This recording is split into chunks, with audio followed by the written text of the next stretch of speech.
Welcome to Unbelievable Truth Show. Please welcome David Mitchell.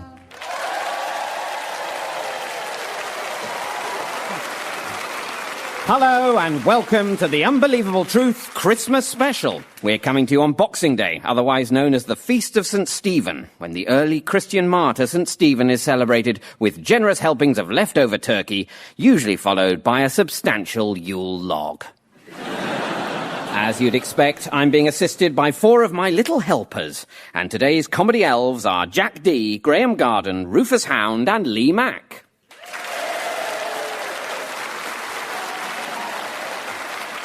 The rules are as follows. Each panellist will present a short lecture that should be entirely false, save for 5 pieces of true information, which they should attempt to smuggle past their opponents, cunningly concealed amongst the lies. Points are scored by truths that go unnoticed, while other panellists can win points if they spot a truth, or lose points if they mistake a lie for a truth. First up is Lee Mack. You'll know him as the straight man on BBC One's Would I Lie to You? Lee started out and as David definitely isn't the straight man of Would I Lie to You? Lee started out as a blue coat at Pontins in Great Yarmouth, where entertainment was billed as being just a stone's throw away. Sounds like the perfect distance. Lee, your subject is reindeer, described by my encyclopedia as large antler-bearing deer found in the northern and Arctic regions of Europe, Asia and North America. Off you go, Lee. Fingers on buzzers, the rest of you. Reindeer got their name because they were used... Oh, they were used, sorry. You can pronounce used 2 different ways, can't you? Used or used. Interesting fact, though. Rufus. That is true. That you is can. true, yeah.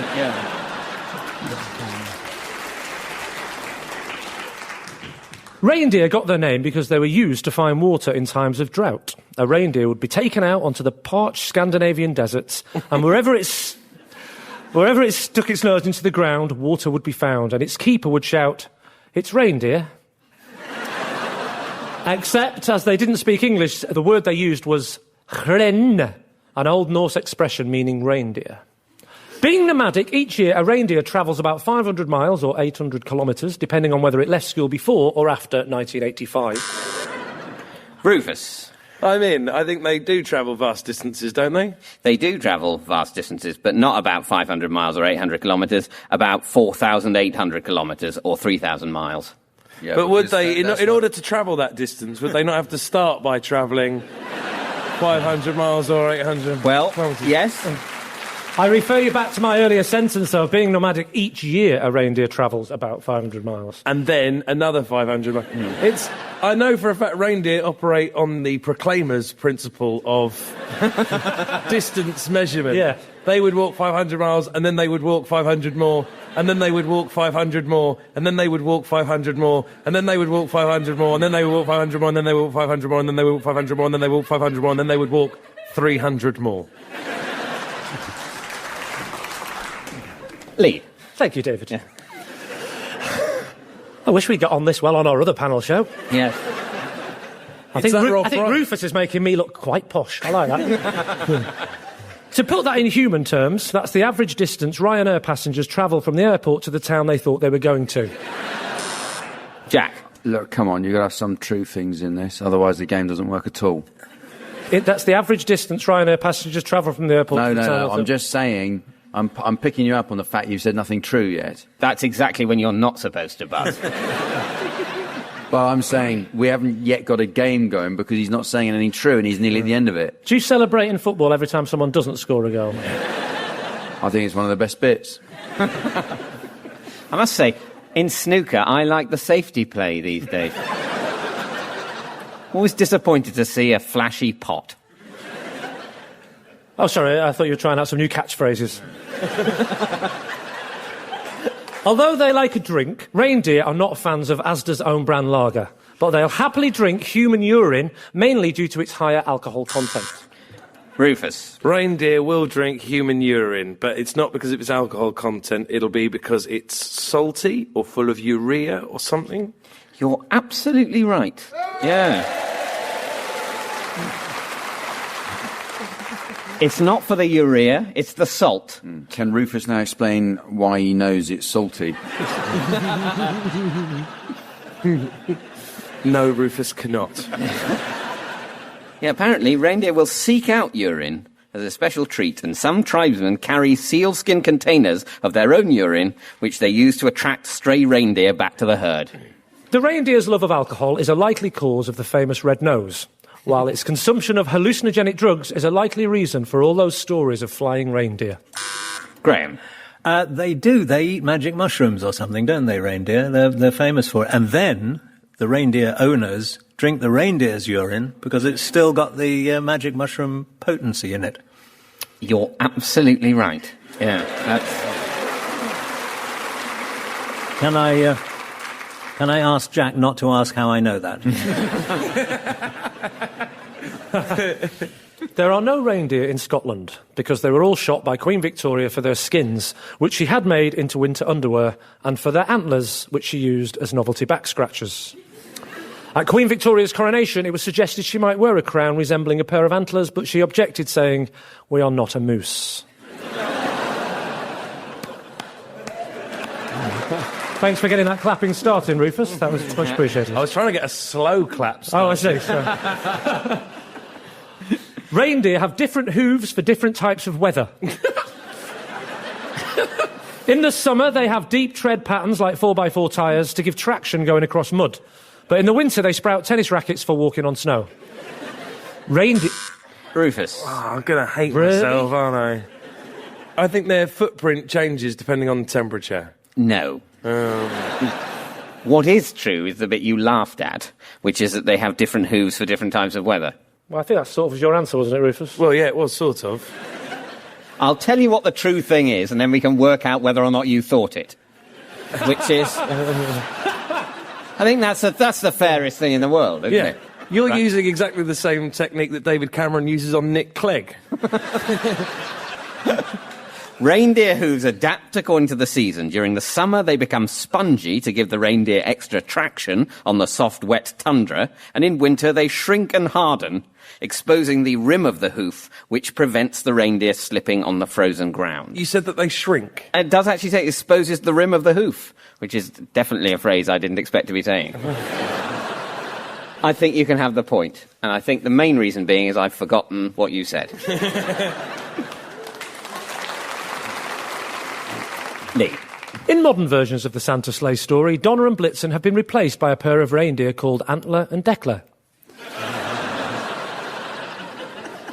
When the Vikings arrived in Greenland, pulled by their reindeer, they invented winter sports, including the uphill bobsleigh, and after strapping reindeer bones to their feet, ice skating. Jack. I wonder if there's a little bit of truth of using reindeer bones to get around on ice. You're absolutely right. Yes, that's true. Well, they filed down the bones of reindeer or oxen to use as ice skates. Today, it's increasingly hard to find reindeer in Iceland.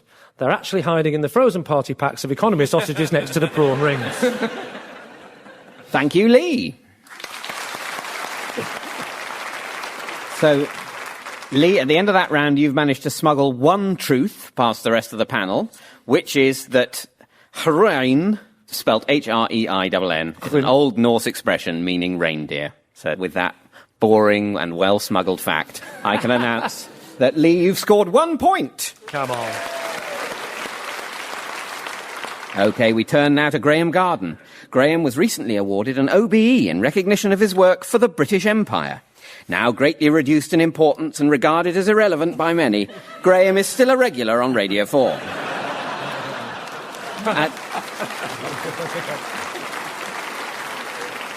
Your subject, Graham, is the pantomime, a traditional British Christmas entertainment for children, usually adapted from a fairy tale.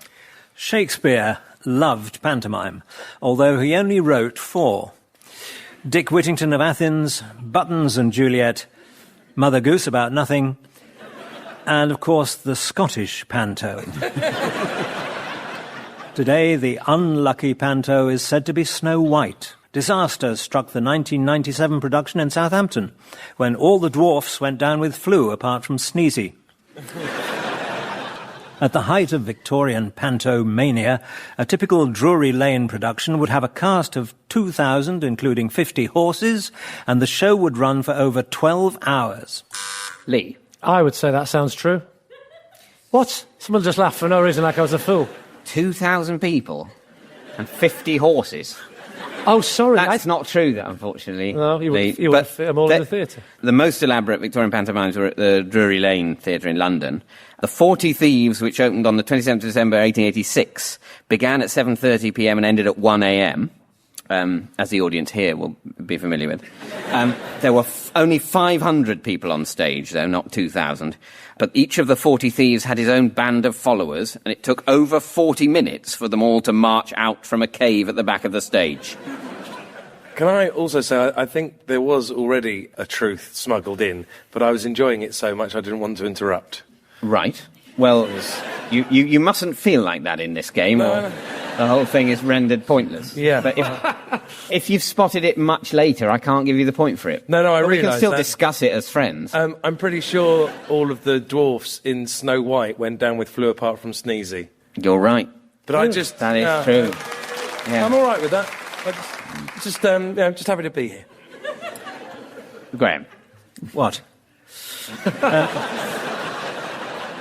Handbags nearly flew in the House of Commons when Chris Bryant MP called Chancellor George Osborne Baron Hardup, and Osborne replied by referring to Bryant as a pantomime dame.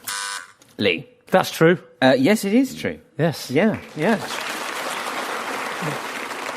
Nowadays, of course, all pantos have to be politically correct by law. In 2009, Haringey Council demanded that the giant in Jack and the Beanstalk at the Bernie Grant Arts Centre should be renamed in the programme as Differently Short Person. At a 2007 production of Peter Pan, Cornish health and safety officers insisted that children should wear hard hats during the flying scenes. Jack. I think that the one about Peter Pan and hard hats is quite likely to be true. Yes, that is true. Yeah. In Norwich, a local television presenter emailed 30 primary schools asking if they would be interested in a free performance of Dick Whittington. They only received one reply because the school's filtering service had blocked the emails because of the panto's title. I'm sorry to be pedantic, but I think that was probably true as well. I mean, Well, that's what they said had happened, you know. Yeah. Like, we were desperate. It sounded brilliant. Yeah, it must have been filtered out by the damn politically correct. Am I right or not? You are right. Yeah. Oh, yeah. Yeah. Even Julius Caesar was a big fan of pantomime. Nothing could get him helpless with laughter like a cry of, "He's behind you." Panto, in the Middle Ages, was condemned by the Church. They deemed it unacceptable for men to dress as women as it might inflame unsavoury desires. The men tried to get round this by dressing as cows, but that only made it worse. But does the old spirit of traditional panto live on today? Oh, no, it doesn't. Oh, no, it doesn't.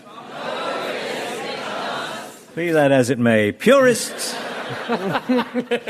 may take heart. Only a couple of years ago in Halifax, the punk band Chumbawamba produced a pantomime entitled Riot, Rebellion and Bloody Insurrection.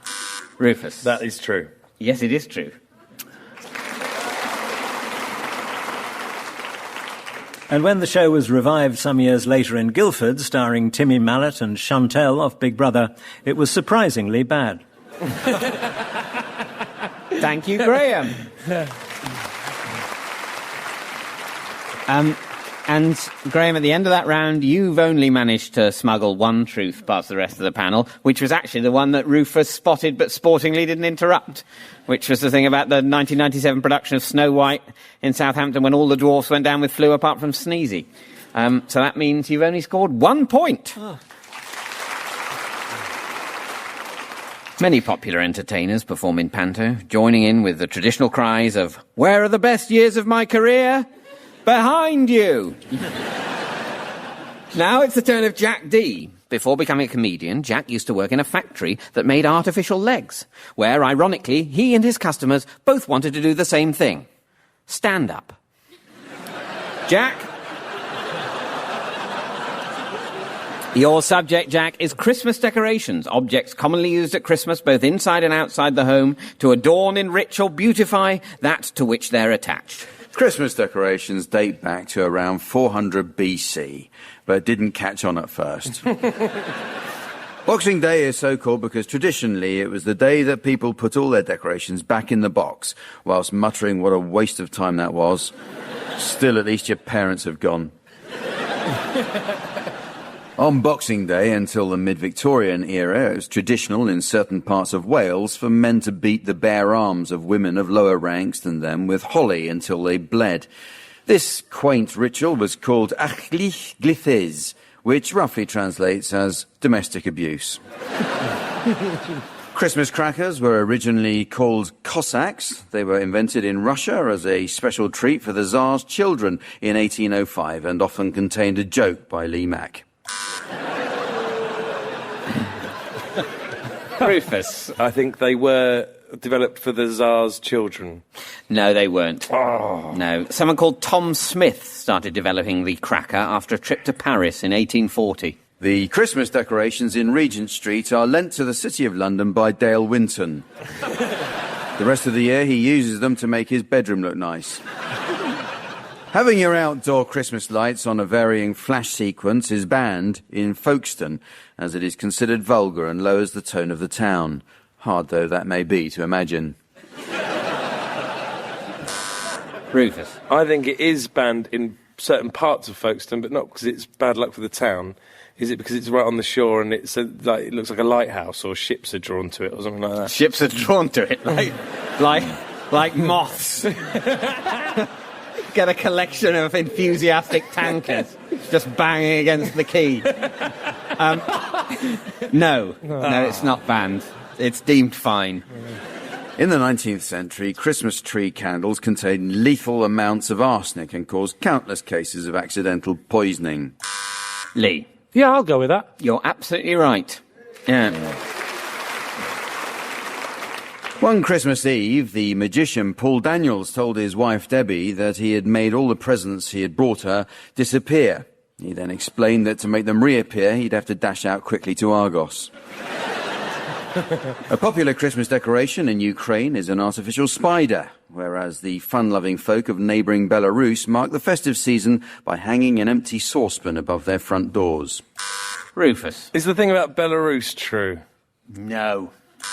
The spider bit, is that true? Yes, the spider bit is true. Yeah.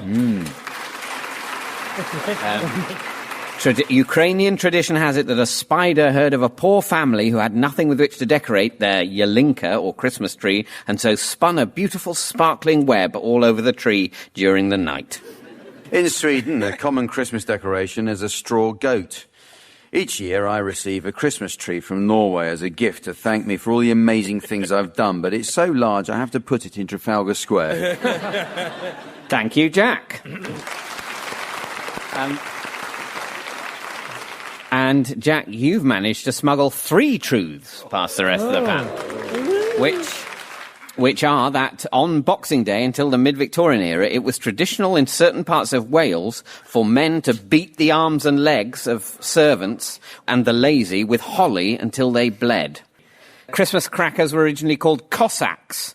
It's thought that the name was an allusion to the sudden gunfire or the crack of a whip belonging to the wild and undisciplined Cossack forces who occupied Paris following the first fall of Napoleon in 1814. It's a very specific reason. And the third truth is that in Sweden, a common Christmas decoration is a straw goat called a julnock. Alongside small domestic versions, the Swedish also decorate public spaces with ones up to 40 feet tall, although these are often set on fire by arsonists. There's nothing more festive, is there, than the sight of a giant burning goat. And that means, Jack, that you've scored 3 points. Vincent van Gogh painted his starry night scenes by fixing candles to his straw hat. Hence his most famous work, Man with Hat on Fire. Next up is Rufus Hound. Rufus has a number of tattoos on his body, including one of monkeys fighting robots on his arm. He claims it's an allegory, which it is, warning of the dangers of visiting a tattoo parlour while drunk. Rufus, your Boxing Day subject is the box, a container typically square or rectangular with a removable lid or cover. Off you go, Rufus. Well, actually, as you know, it's a Christmas special. I thought I would do something special and wrap my lecture. And with it being about boxes, I've invited a beatboxer to join me. Please can everybody welcome Grace Savage to the stage.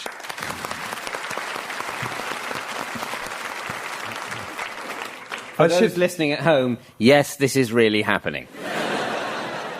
I realise at this point trying to do hip-hop on Radio 4 is immediately alarming. If you're listening to this, try to chill out a little bit. I went to private school and Grace lived in Guildford for a year.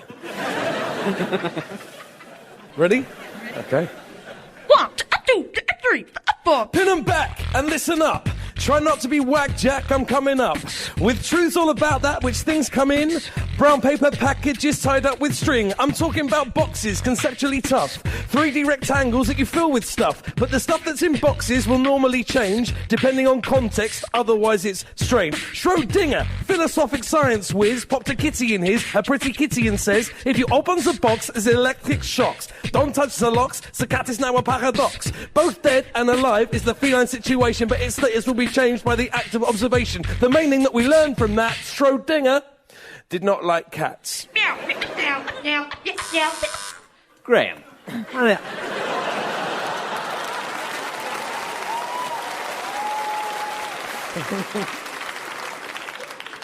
Can I just hear that again? I think Schrodinger didn't like cats. He hated cats. It's certainly difficult to infer that you'd be particularly pro-feline, is all you did was think about them in a box all trapped and maybe dead and alive at the same time. It's very odd having this conversation after the rap, isn't it? Yeah. It's certainly not one of the truths that Rufus was sent to smuggle, but I think you can have a point for saying that I reckon Schrodinger wasn't that keen on cats. Yeah. But do write in if you know differently. So, Rufus, carry on with that. Carry on. Have you emceed a lot of rap gigs? Yeah. 1, 2, 3, 4. Over a century ago, if you had cornflakes, it may have been your wife who put a smile on the face of the local grocer. Why do you suppose a respectable woman would act like a hoser? Well, a promotion from Kellogg's told ladies of the day that free cornflakes would be heading their way if they winked at the bloke behind the counter. He'd know she wanted cornflakes and not try to mount her. And if she wanted free Weetabix, she just undid her cardie and showed him his tit.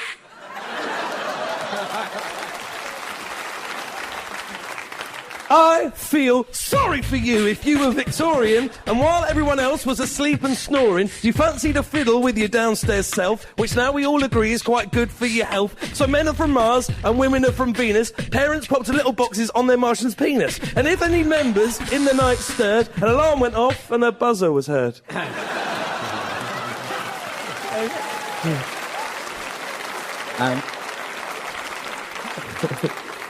Lee. Did parents used to pop boxes on their little Martians' penises? Yes, they did. Yes, that is true. But yes, the Victorians invented the self-abuse alarm. A small box wired to a buzzer was attached to a young man's penis to allow worried parents to hear a buzzer in the event of nocturnal activity. So, yeah. It was the bane of my childhood. Jack, stop that.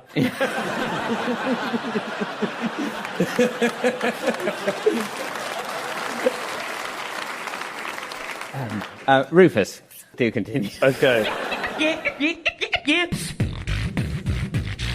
With table tennis bats, the next verse starts, and if you ever wondered where they got the parts to build them, bruv, I ain't joking, it was the lids of the boxes of cigars that they were smoking. If you waited, braided...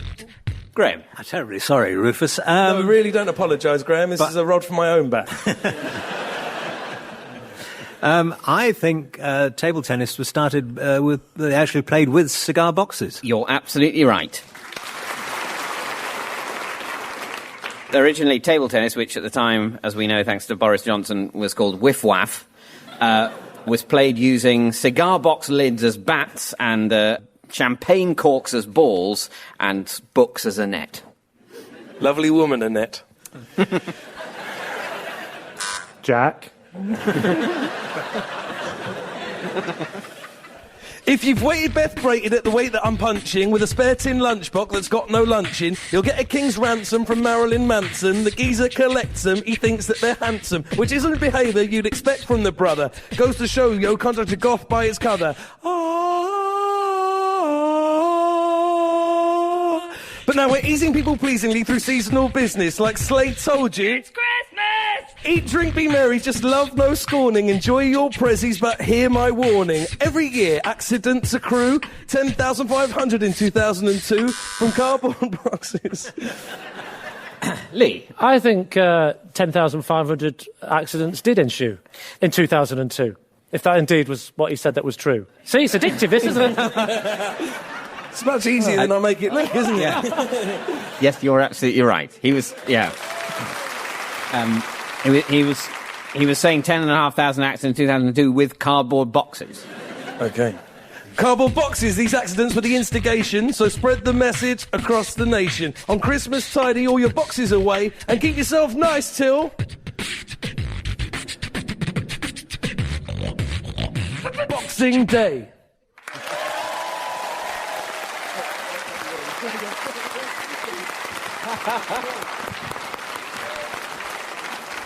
So, yes, Rufus, at the end of that round, you've managed to smuggle 2 truths. Hooray! Past the panel. And those 2 truths are that in 1907, one of the ad campaigns for Kellogg's Cornflakes offered a free box of cereal to every woman who would wink at her grocer. No. Really? Different times, weren't they? And the other truth is that Marilyn Manson collects old tin lunchboxes. And that means, Rufus, you've scored 2 points. Which brings us to the final scores. In 4th place, with no points, we have Lee Mack. Yes. Thank you. In 3rd place, with 1 point, it's Rufus Hound. And in joint 1st place, with an unassailable 4 points each, it's this week's winners, Graham Garden and Jack D.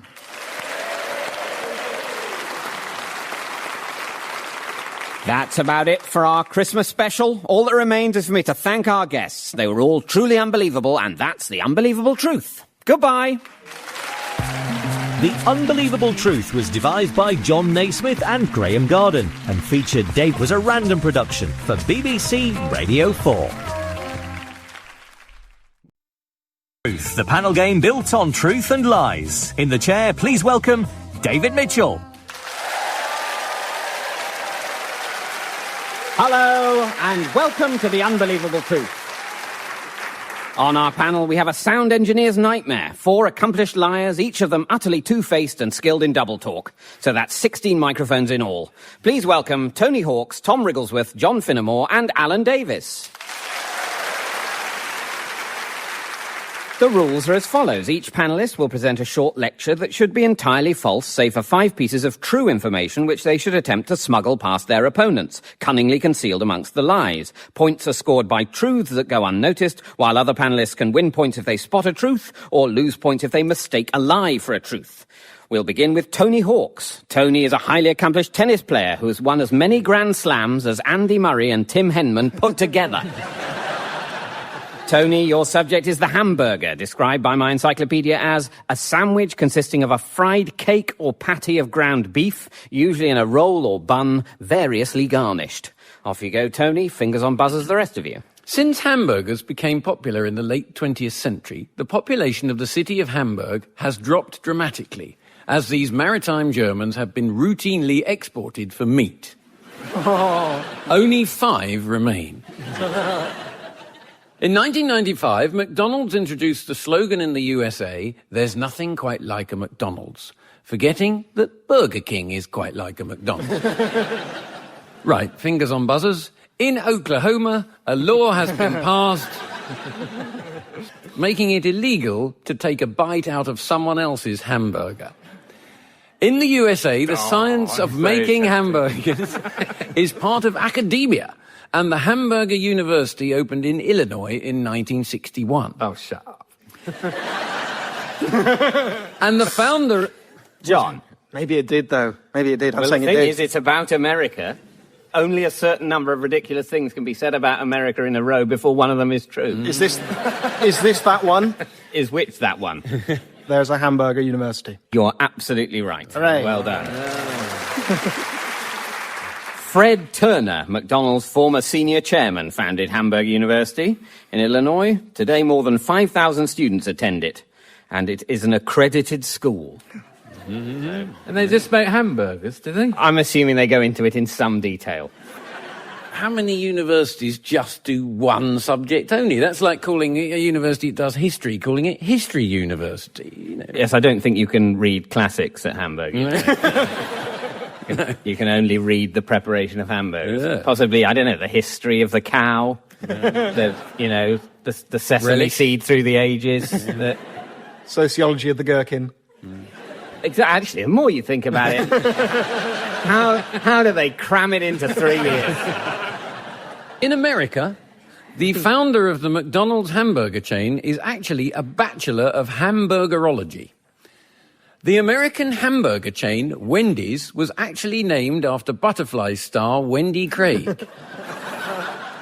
Glenn Close worked at the first McDonald's in her hometown of Ennisburg Falls, Vermont, which is in America. John. I'm throwing good money after bad, but yes. Did she? I think she did. She didn't. Now, that may have been in America, but your mistake there is that's actually a perfectly likely thing. I'm enjoying Tony's baited hooks, though. Yeah. It dangles them in front of you, and you don't know which to go for. It's toying with it. You'll wait for this one. You'll love this. Ray Winston used to work in a wimpy bar in West Ham. Oh, that's got to be true. Yeah, that's got to be true. Is it going to be? Because he can't have made up the Glenn Close one and then the Ray Winston one. That'd be weird. John. Alan has persuaded me. I don't think you did make them both up. He's lured you onto the rocks.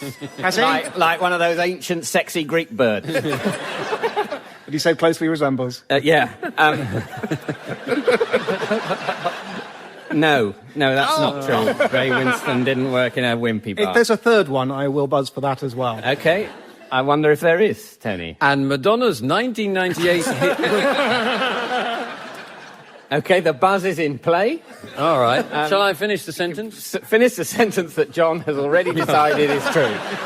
Yes. Madonna's 1998 hit Frozen was about a frozen burger inspired by the days when she worked in Burger King. Bad luck, John. I'm sorry to be the one to have to tell you, John, that's not true. Oh. Yeah. Also, Bon Jovi's hit Wanted Dead or Alive was rumoured to be about the man who came up with the recipe for the Whopper when he too worked in a hamburger outlet. What do you think, Tom? Well, I don't want to be lured into this sort of bear trap that you seem so good at, but there seems to have been a string of lies, so by... Well, that is the nature of the game. You know, there will be a string of lies. The man who invented the Whopper worked in a burger place. That the man who invented the Whopper... I mean, I think that's almost certainly true. If that's on the table, Hence the confident buzzing. Hence the confident buzzing. It's pretty safe for that assertion. What did you think was true? Because it can't, Tom, it can't have been that the Whopper was invented, because Tony didn't say that. My fault. I What made was him do it. Can you repeat the bit about because where I he think worked? the Bit that you're absolutely certain is true. Also, Bon Jovi's hit Wanted Dead or Alive was rumoured to be about the man who came up with the recipe for the Whopper, comma... That's where I would buzz. I can assure you this is absolutely true. In the mid-90s, there was a rumour, certainly in our school, that Bon Jovi's song was about the man who invented the Whopper. How far this spread, I don't know. No. But in my eyes, it's absolutely dead set. That is not true. John. Right. I have been feeding coins into the slot machine of people working in burger bars. I've had 3 that weren't. I think Bon Jovi did. And yes, he did. He actually worked as a ketchup dispenser, and it used to come out of his nose. Waterproof coats are known as Macs because raindrops are shaped like burger buns. The traditional burger bap is made from 1 part self-raising flour, 1 part icing sugar, and 3 parts cotton wool. The sesame seed topping was discovered in the 1930s when bread maker Alvin Rossetti of Hazard, Kentucky, accidentally dropped a tray of uncooked bats on the floor where they picked up some of the sawdust. He cooked the batch anyway, and when people asked about the topping, he claimed it was sesame... Oh, I can't read tonight. He claimed it was sesame seed. You can't have made that name up, surely. I think that might be true. It's not true. Oh. Did you make that name up then? Clearly not. I got a team of writers to do that for me. Thank you, Tony.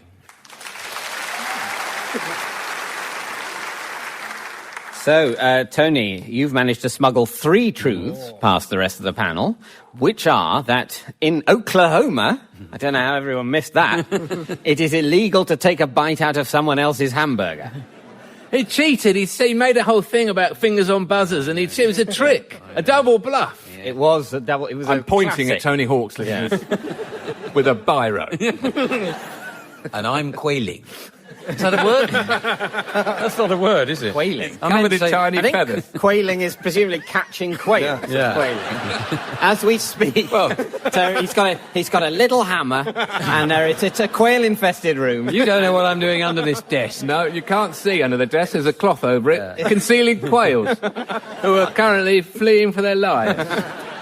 Anyway, in Oklahoma, it's illegal to take a bite out of someone else's hamburger, and it's also illegal to make an ugly face at a dog, which is presumably, if you're already ugly, what can you do? Or to wear your boots to bed. The second truth is that Ray Kroc, the man who made McDonald's a global franchising chain, has completed the training at Hamburg University and awarded himself a Bachelor of Hamburgerology. And the third is that raindrops over 2 millimeters in diameter flatten out into the shape of a burger bun when they fall. They're not, in fact, droplet-shaped. And that means, Tony, you've scored 3 points. A 2009... I'm sorry, I can't read either. A 2009... We keep getting distracted by these bloody quails.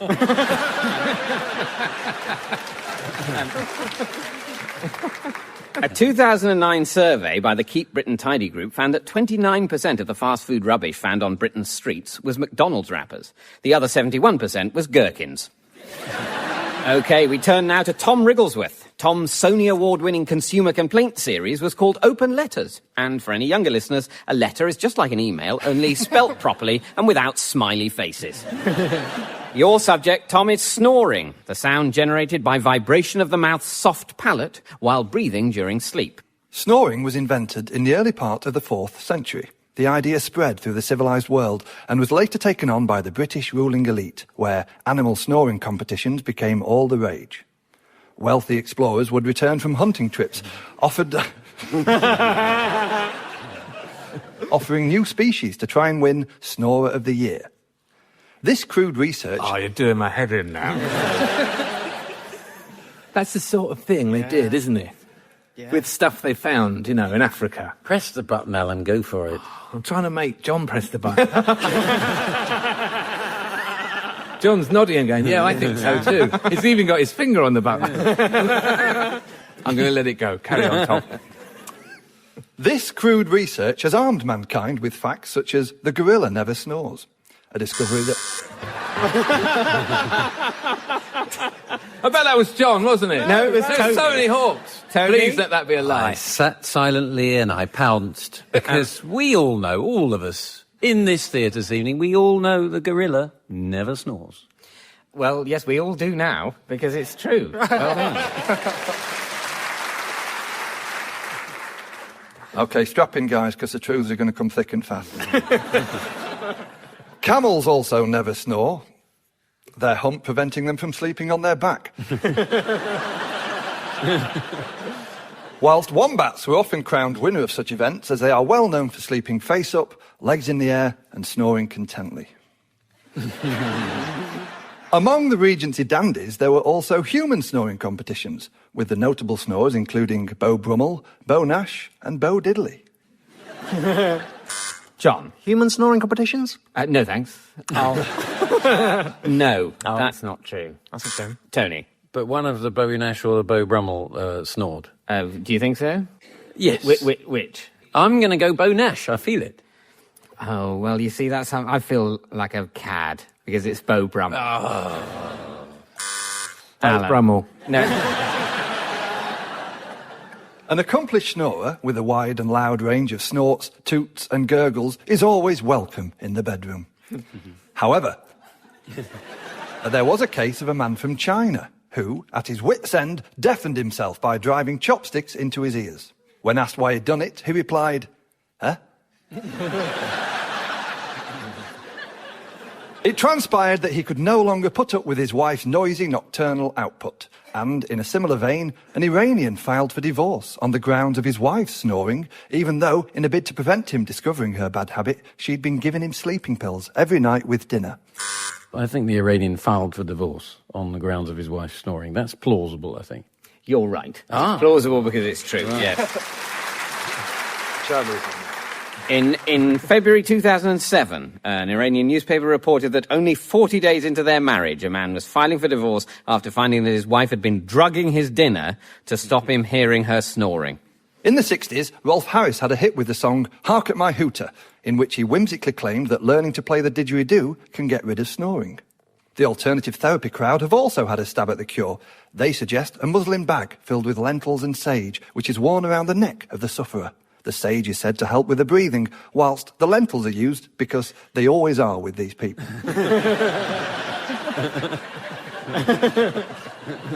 Thank you, Tom. Well, Tom, you've also managed to smuggle 3 truths past everyone else, which are that wombats sleep face up with their legs in the air and often snore. This pose shows the wombat is relaxed. Or dead. The second truth is that Beau Brummel reportedly snored a lot, like a gentleman. And the third truth is that in 2005, the British Medical Journal published a paper stating that regularly playing the didgeridoo reduces snoring and daytime sleepiness as it strengthens the upper airways of the mouth. And that means, Tom, you've scored 3 points. One great snorer from history was Benito Mussolini, who tried lying in all kinds of positions to put an end to the habit. What finally did the trick was hanging upside down from a lamppost. Next up is John Finnemore. John both writes and stars in Cabin Pressure, a sitcom based around an airline which makes Ryanair look like a bunch of thieving cheapskate cowboys whose sole purpose in life is to rip off the travelling public. But then, what doesn't? John, your subject is the crocodile, a large predatory amphibious reptile with thick armour-like skin, a long tail and massive jaws. Off you go, John. Crocodiles. We all deal with them every day, whether romping with our pet ones at bath time, taking our children to feed ducks to the wild ones in the park, or simply admiring the majestic sight of a flock of them as they flap lazily overhead. But how much do we really know about these bright red Spanish-speaking mollusks? Well, the study of crocodiles, properly called crockery, tells us the following. The word crocodile comes from the Greek krok, meaning knot, and odilos, meaning an alligator.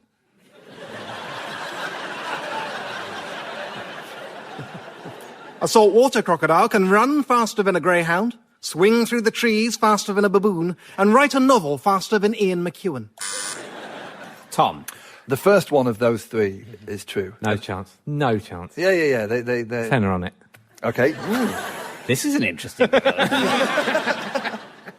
Are you taking the bet, Tom? Yes, I'm taking in both the game and... Can you imagine it? Walthamstow dogs with 2 crocodiles and 2 greyhounds. Who do you seriously think is going to get around fast? I'm afraid, Tom, they're not faster than a greyhound. Yeah. He's taken the disappointment and a financial hit. There's 10 times your fee. Up in smoke. They can, as I say, write a novel faster than Ian McEwan. This was proved in a close fought contest at Edinburgh Zoo in 2001, which resulted in McEwan's Atonement and Jacko the Crocodile's The Fish Who Was a Fishy Fish and I Ate It. Atonement went on to win the Booker Prize that year, whilst The Fish Who Was a Fishy Fish was Richard and Judy's summer choice. Crocodiles are the pampered aristocrats of the animal kingdom. They once lived in the magnificent city of Crocodilopolis and are always accompanied by a retinue of animal servants. Tony? I think that they did live in a place called Crocodilopolis. You're right, they did. I'm on the roll. What? But hang on, it was only called that... Hang on a minute, what are you talking about? Like, of course it was called that afterwards, but it wasn't like they moved there. Hey, this place would be ideal. Look at the name of it. I don't think John asserted that the crocodiles decided to call their city Crocodilopolis. Yes, that is my assertion. Yeah. It wasn't a city, though, was it? Listen. Crocodilopolis was a city in ancient Egypt, so named by the Greeks due to the particular reverence paid by its human inhabitants to its crocodile inhabitants, who were also there in great number. In particular, to Sobek, the crocodile god. So, I mean, obviously it's basically a human city with a lot of crocodiles living there as well. Well, it's as stupid as it is dangerous, in my opinion. Crocodiles are always accompanied by a retinue of animal servants. Ring-tailed lemurs manicure their claws, ibises clean their teeth, and mountain... Alan. That's true. Ibises clean their teeth. No. Oh, God. No. That's a hotel. It's a hotel. Doesn't clean a crocodile's teeth. Not even in Crocodilopolis. I think it's a bird. An ibis is It's a bird, Tom. It's a bird, not just a hotel. I think it's a hotel is named after a bird. They borrowed the name for the hotel from the... Originally, it's a bird. It's the quails that do it. Your best chance of escape if chased by a crocodile is to run in a zigzag path, or else to lie on the ground as flat as possible, then cover yourself with mozzarella and tomatoes. Tom. Of course, the mozzarella bit is a complete fallacy, but you should run in the zigzag because that is a path that they cannot take. No. And I'll tell you why. Basically, we can run faster than crocodiles. So the best thing to do if you want to run away from a crocodile is to run directly away from the crocodile. And I think a zigzag path would look, depending on your point of view, either flirtatious or I suppose, just delicious. Tom's obsessed with the speed of crocodiles. Yeah. And it's letting him down badly. Maybe he's thinking of a different animal altogether. I think so. They are these big cats with stripes. Yeah. Crocodiles are these big cats with stripes. No? OK. If caught by a crocodile, just distract it with a funny story and then simply seal up its jaws with a rubber band. That'll teach it. It is a myth that crocodiles cry crocodile tears, so it would be wrong to deny that they do. Alan. Isn't it true that if you seal their jaw up, they don't have the strength to open? They're actually surprisingly weak when they're trying to open their jaw. Is there something about that? Yes, there is something about that. You're absolutely right. And, yeah... Their jaws are very weak for opening their mouths and very strong for closing them. So you can seal a crocodile's mouth shut with a rubber band. And that's why those people wrestling crocodiles, holding their mouths shut, that doesn't take great strength. But they have huge strength when they're open to snap shut. So, yes, and so you get a point for that. Finally. A crocodile can bite a hippopotamus in half. Interestingly, a hippo can also bite a crocodile in half. En passe. So, in a hippo-croco fight, it's very much about who gets their mouth open first and whether the hippos have remembered to bring along their rubber bands. Tom. Hippos have very, very strong jaws. I reckon a hippo could go through a crocodile. This could be a good one for you. I'm confident about this one, Alan. I truly am. The law of averages suggests I've got to be close. They do have strong jaws, even though they only have 4 teeth. But they're vegetarians, aren't they, hippopotamuses? Oh, now you're in trouble. Yeah, but if the crocodile had covered itself with mozzarella and tomato... Or indeed eaten a lot of mozzarella recently. It's quite often the case, I think, a hippo will get halfway through eating a crocodile and then go, oh, there isn't meat in this, is there? No, yes, you're absolutely right.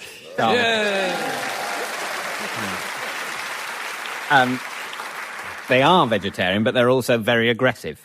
Probably because they fancy a bacon sandwich.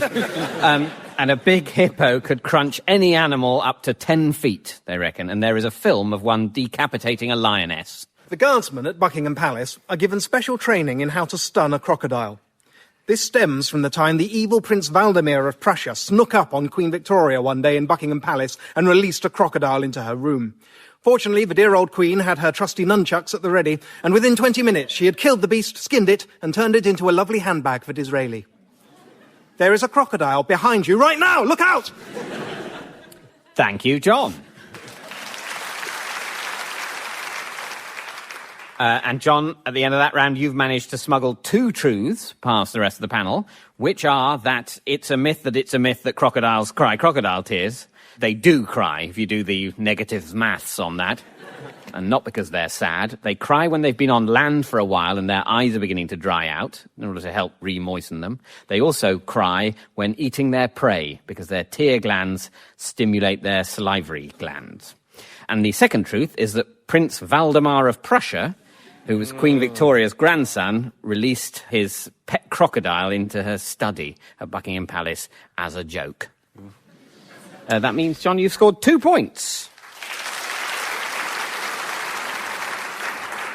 Crocodile dung was one of the first known contraceptives used by Egyptians in 2000 BC, and it worked. Although I find coating myself in any kind of excrement is equally effective. Now it's the turn of Alan Davis. Alan, your subject is the pen, an implement used for writing or drawing which dispenses ink from a nib or tip. Off you go, Alan. In days gone by, quills for right-handed writers came from the left wing of a goose, while pens for left-handers came from the right. This resulted in flocks of lopsided geese which could only fly in circles. Tony? I go for this. Birds are very much my thing. And I think it's very... Tony's pulling a quail apart from investigators. I just know that this is right. The left-handed and the right-handed thing is definitely right. You're absolutely right in knowing that.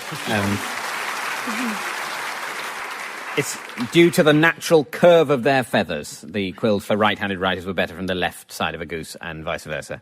Alan. The name rubber was given to the bouncy stuff first harvested from the trees of Indonesia because it could be used to rub out pencil marks. It was named by J.B. Priestley, who also discovered oxygen, just in time to stop everyone from suffocating.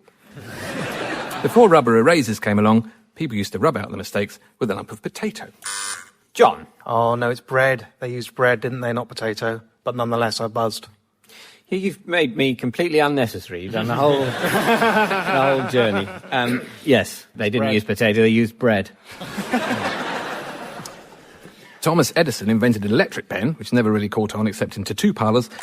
I'm going for the Thomas Edison. He invented a huge number of things, and one of them was the electric pen. You're absolutely right. Oh.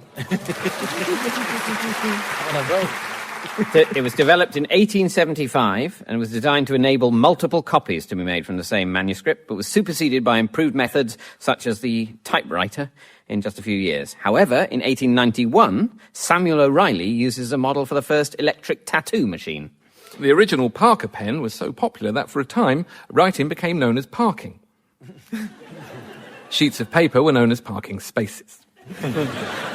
The ballpoint pen was first developed by the Romanian Laszlo Ballpoint. Ballpoint is sometimes confused with the great Hungarian hypnotist Biro, who actually invented the automatic gearbox, which he named after his wife, Gearbox Biro. John? I'm sort of picking my way through the thicket of this, but did Biro, who invented the Biro, also invent the automatic gearbox? He did. Hey! Yes.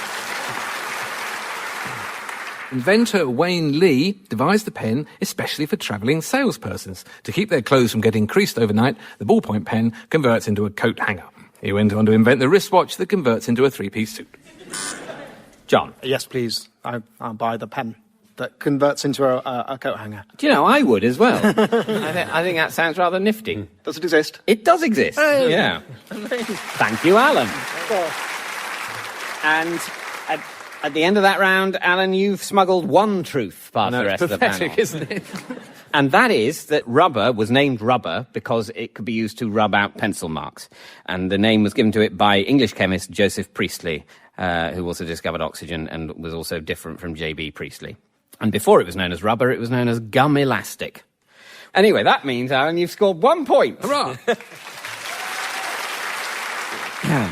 A bronze pen was found in the ruins of Pompeii, and next to it a piece of paper saying, "I think Vesuvius is erupt."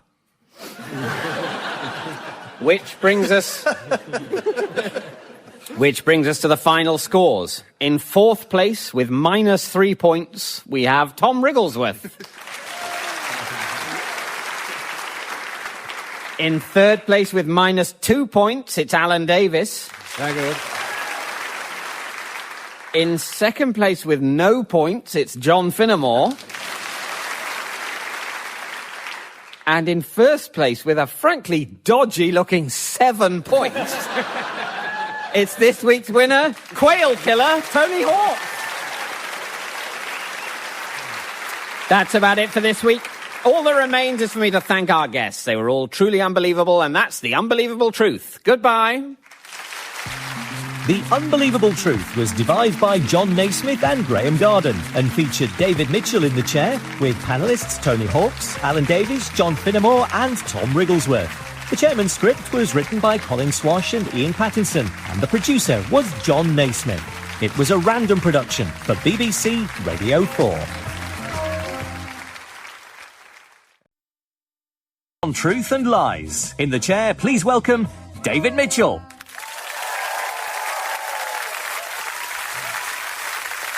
Hello and welcome to The Unbelievable Truth. Today we're coming to you from the BBC at Potterrow at the Festival Fringe in Edinburgh, the city known as the Athens of the North, due to its unpaid debts, miserable locals and long-forgotten civilization. Our four... Actually getting a boo there. Great. Our 4 panellists this week are competing to tell the biggest lie since a Navy SEAL called out, "Pizza for Mr. Bin Laden." They are Mark Watson, Henning Vane, Ed Byrne and Phil Jupitus.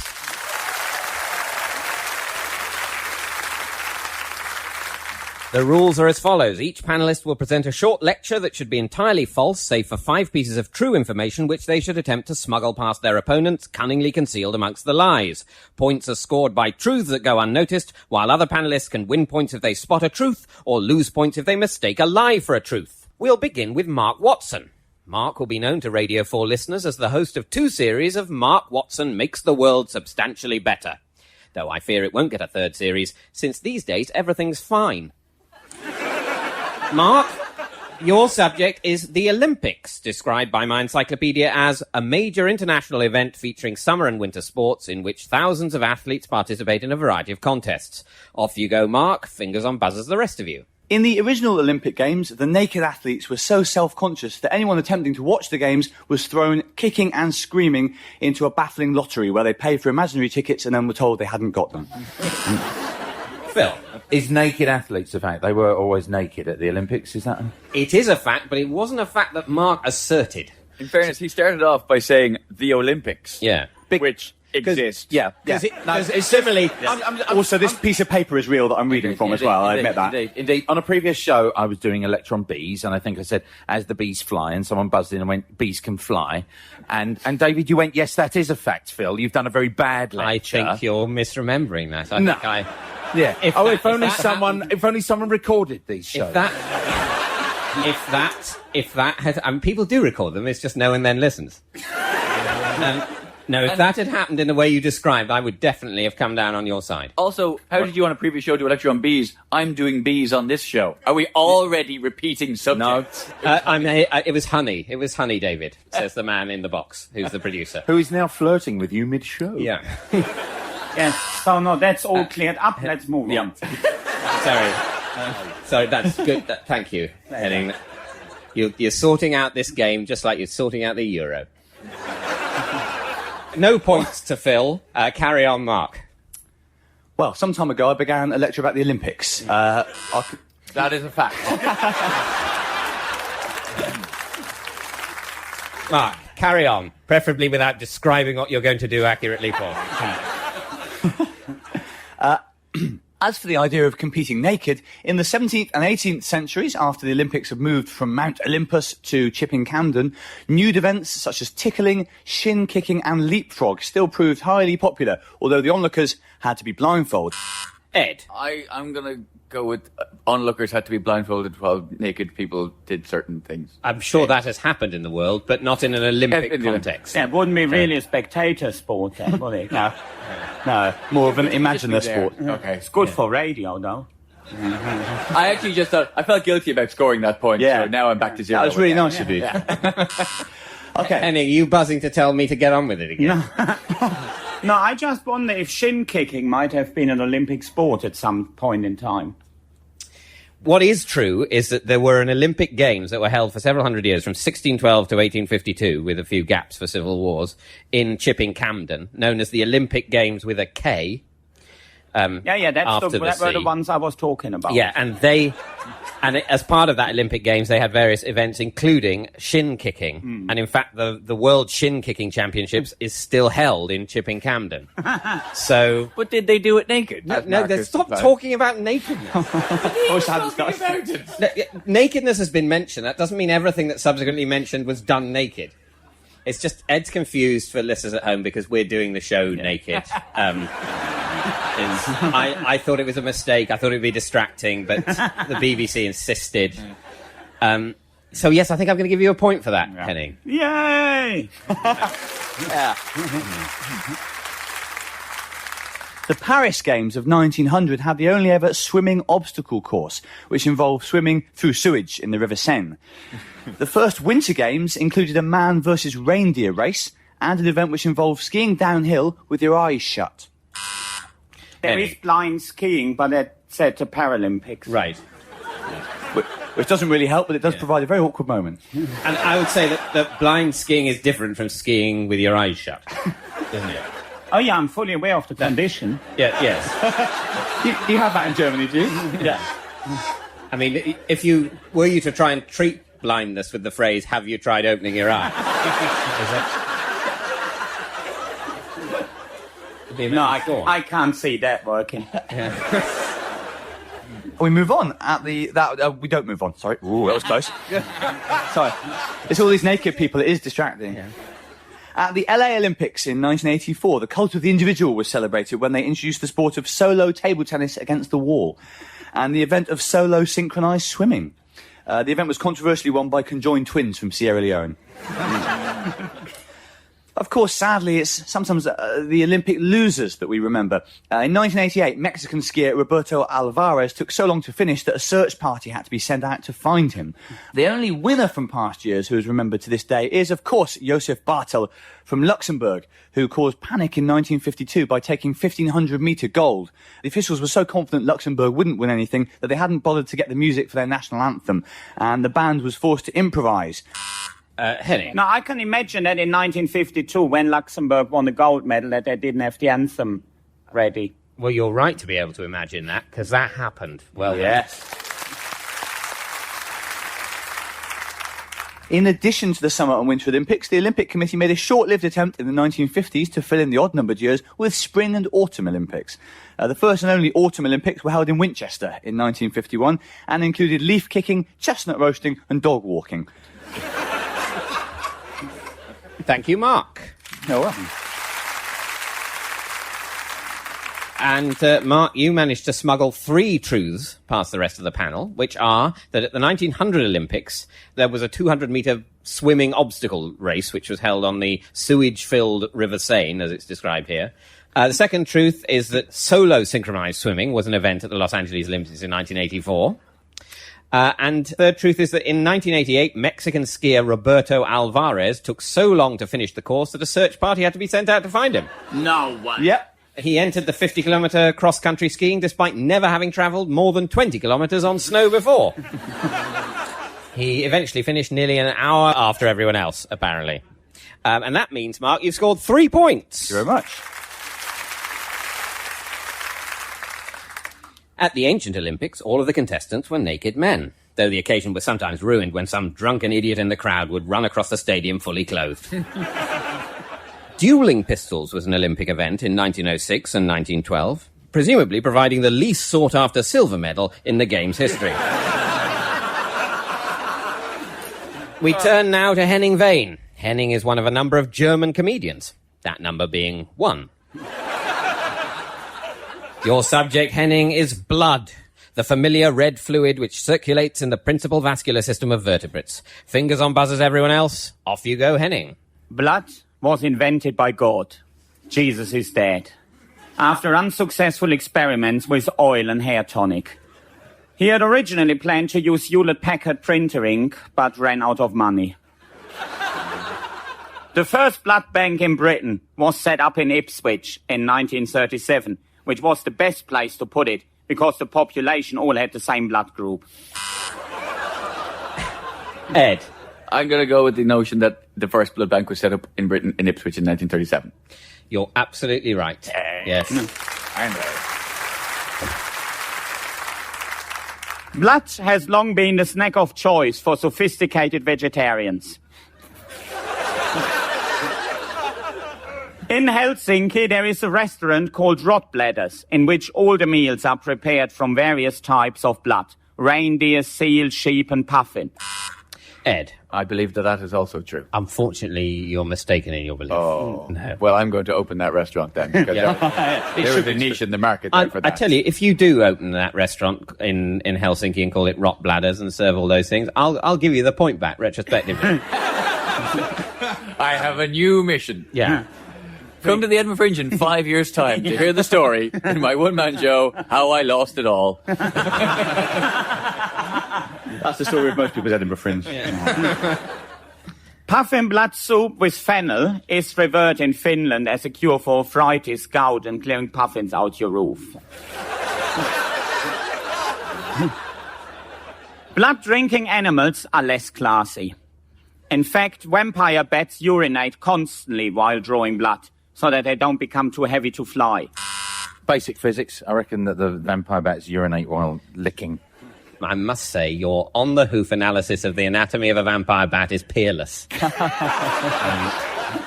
As always. Yeah, that's absolutely true, because there's not very much protein in blood, apparently, so you have to basically get a lot through you in order to get enough to eat if you're a vampire bat, which means you're taking on a lot of liquid, so you have to get rid of a lot of liquid. Henning. It is medically proven that sunshine and milk chocolate lowers blood pressure, whereas licorice and pessimism raises blood pressure. In the Northwest, there is an annual contest to see who has the highest blood pressure, and the winner gets to be mayor of Liverpool. Even a Scouser's blood pressure is nothing compared to a giraffe's, which have the highest blood... I assume you're going to say giraffes have the highest blood pressure in the animal kingdom. I think that's true, but even if it's not true, I think it is true that a Scouser's blood pressure is not as high as a giraffe's. So some of that has to be true. Yeah, both of those things are true. That a Scouser's blood pressure is lower than a giraffe's, and giraffes have the highest blood pressure in the animal kingdom.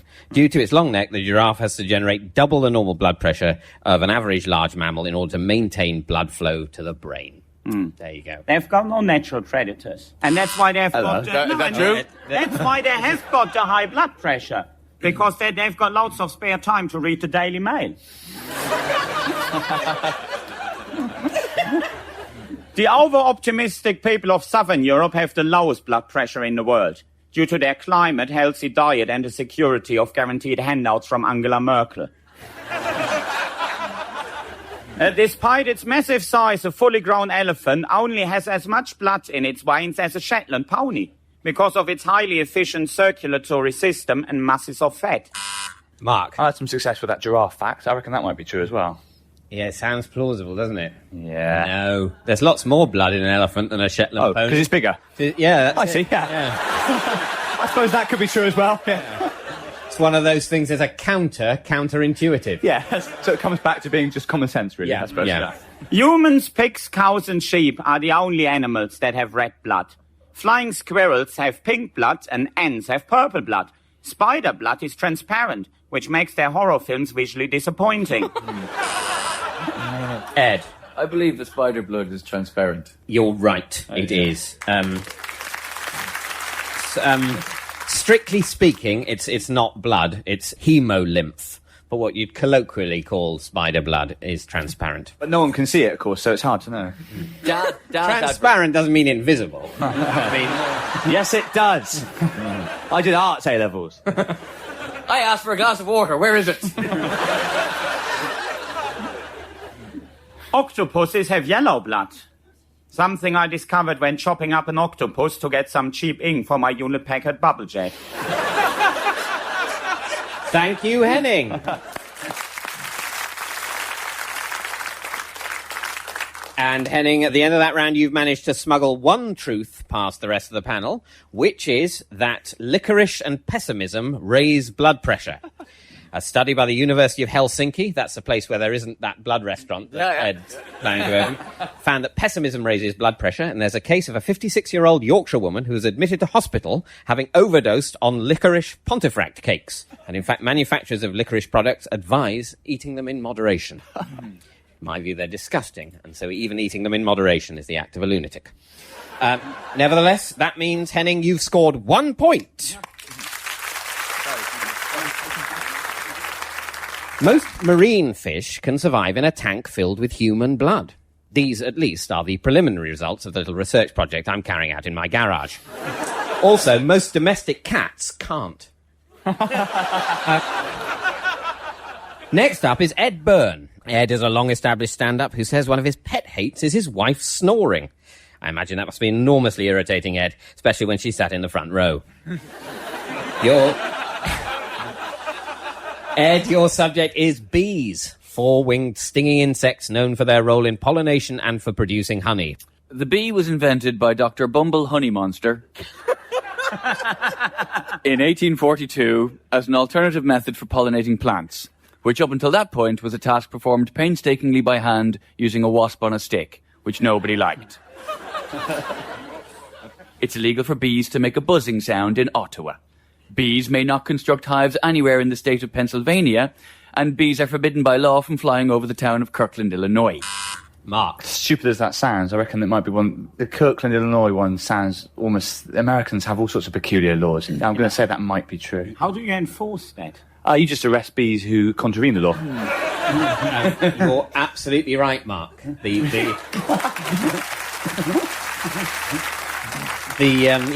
weird, unenforceable laws of various states of America have been a boon for this show.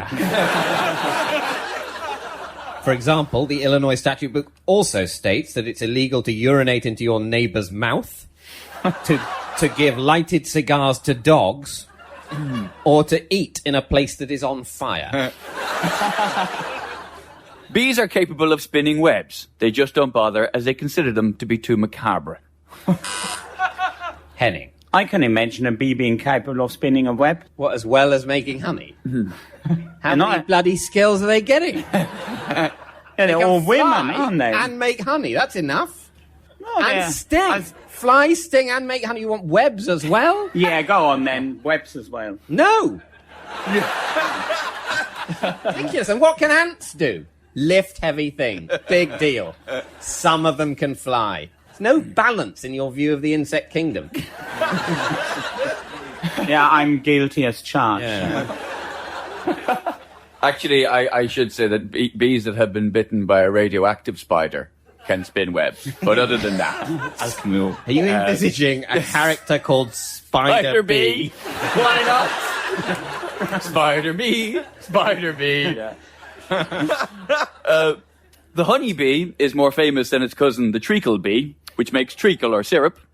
The marmalade bee is now known to be a myth, and I'm afraid the spelling bee was just a hoax.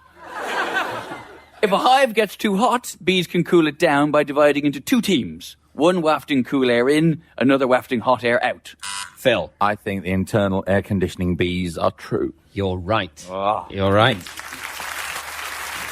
They keep the temperature of their hives between 34 and 35 degrees Celsius, even when the temperature outside is well below zero. And if the hive gets too hot, bees will leave it to collect water, then return to the hive and fan their wings, thus bringing the temperature down as the water evaporates. Yeah, but no webs, eh? No webs. So great is the heat generated by bees, the Romans used to encourage bees to build hives in the walls of their homes, forming a rudimentary form of central heating. The practice is remembered today when someone walks into a room with the heating turned up too high and remarks, "Swarm in here." Thank you. Thank you.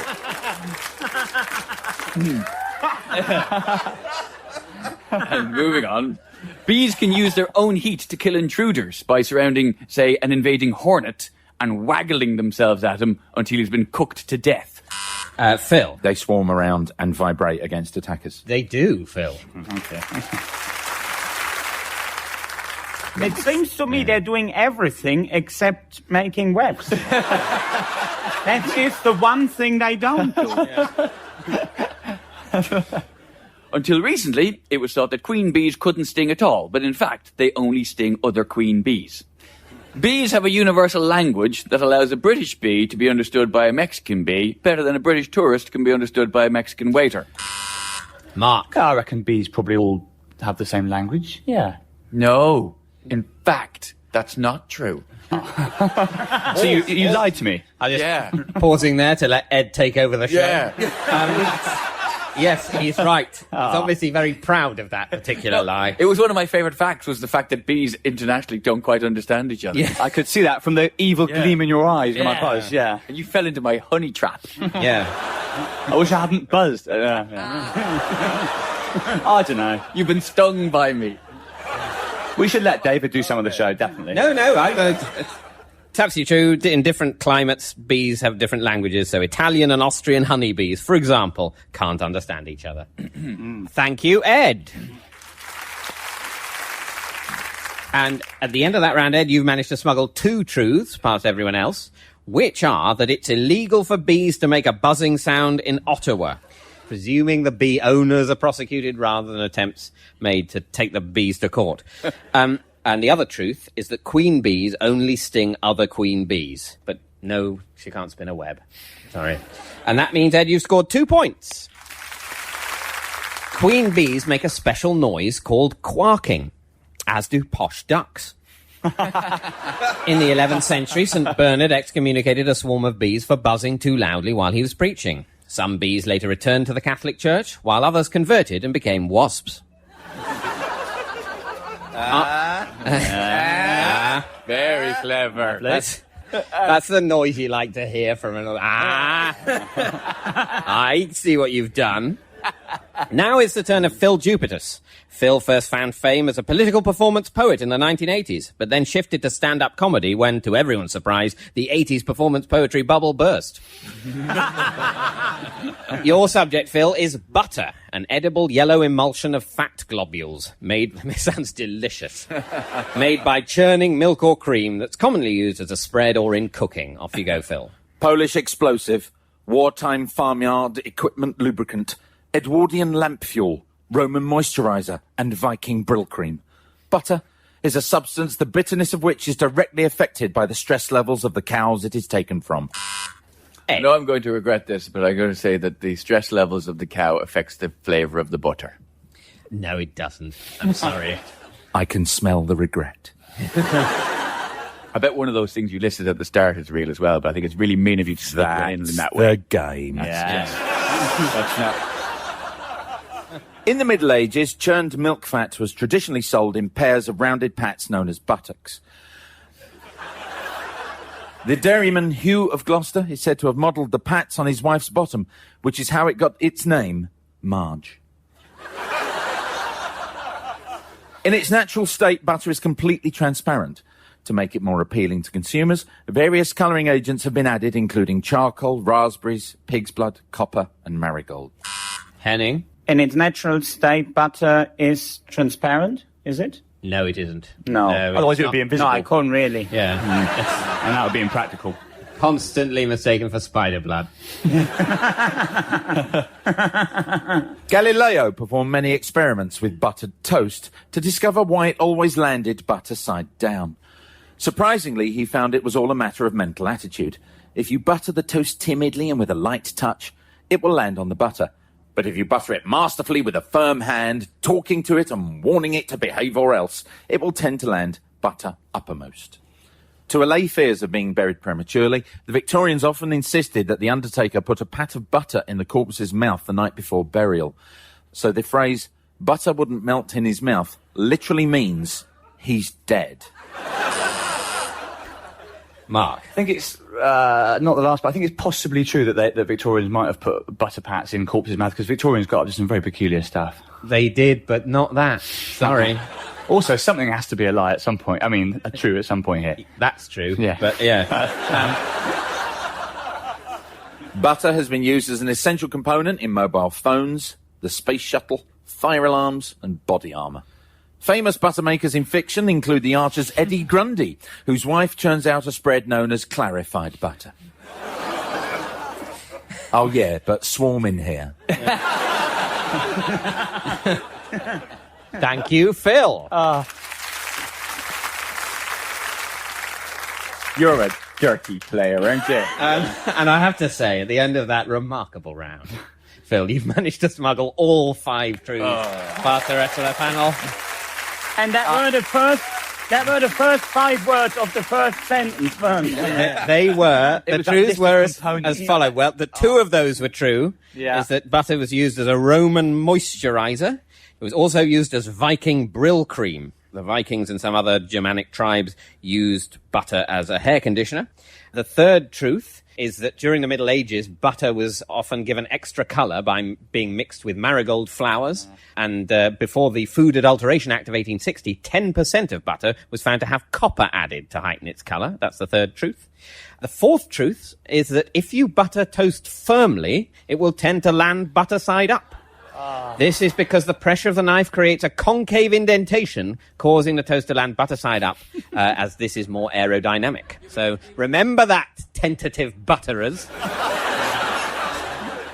The 5th truth is that butter was used in the world's first automatic fire alarm, patented in 1902.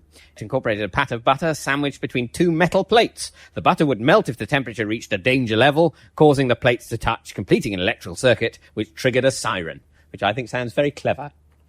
He only snuck it past us. He didn't invent it. Don't look at him like he came up with the idea of putting butter in a fire alarm. I'm not giving He him... did. Listeners, he looked at Phil Jubal like he invented that and went, which I think was very clever. He didn't do it.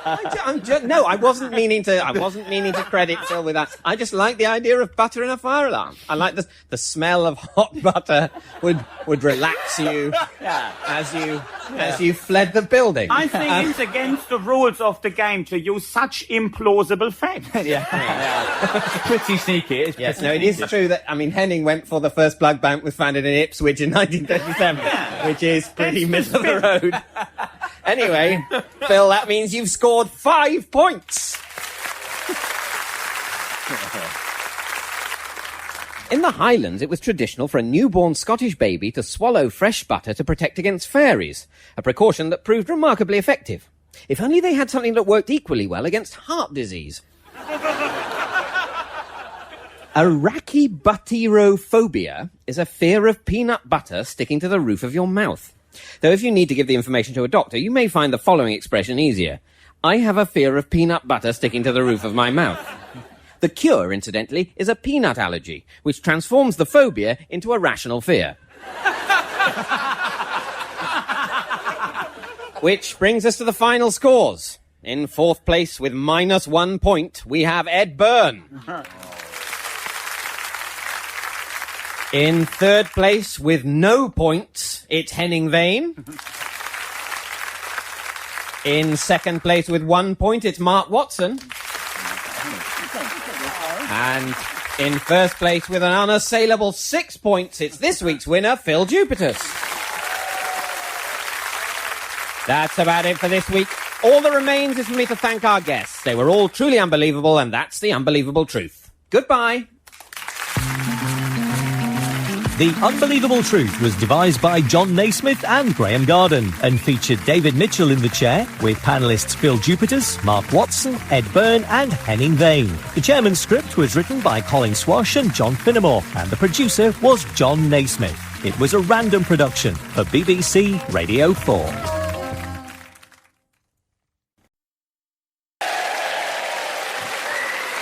Hello and welcome to The Unbelievable Truth. Our 4 guests tonight offer a wide range of delights, like a 4 Seasons pizza. A little bit of everything, but still you wonder what you might have had. Never mind, order a banoffee pie, and please welcome Jack Dee, Lee Mack, Graham Garden and Rufus Hound. The rules are as follows. Each panellist will present a short lecture that should be entirely false, save for 5 pieces of true information, which they should attempt to smuggle past their opponents, cunningly concealed amongst the lies. Points are scored by truths that go unnoticed, while other panellists can win points if they spot a truth, or lose points if they mistake a lie for a truth. We'll begin with Jack Dee. As a young man, Jack nearly became a priest. What a career, spouting made-up nonsense in a half-empty building. Yes, Jack often regretted becoming a comedian. Jack, your subject is Boy Scouts, described by my encyclopedia as a worldwide youth movement started in England in 1908, whose sister movement is the Girl Scouts or Guides. Off you go, Jack. Fingers on buzzers, the rest of you. Much has been said about Boy Scouts, very little of it broadcastable. The original Boy Scout Association was founded in the 18th century by a Mohawk chief of the Onondaga people, who was worried that youngsters were not learning the traditional tribal skills of tracking, survival, and washing cars. That chief's name, of course, was Hiawatha, later known as Karwatha.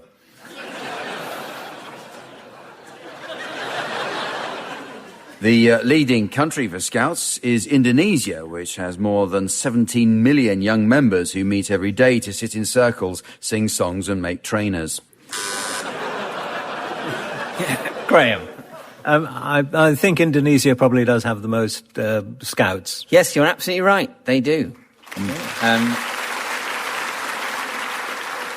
As of the 1st of December 2010, Indonesia had 17,103,793 members of the Boy Scouts, which also includes some of the World Association of Girl Guides and Girl Scouts, or WAGs.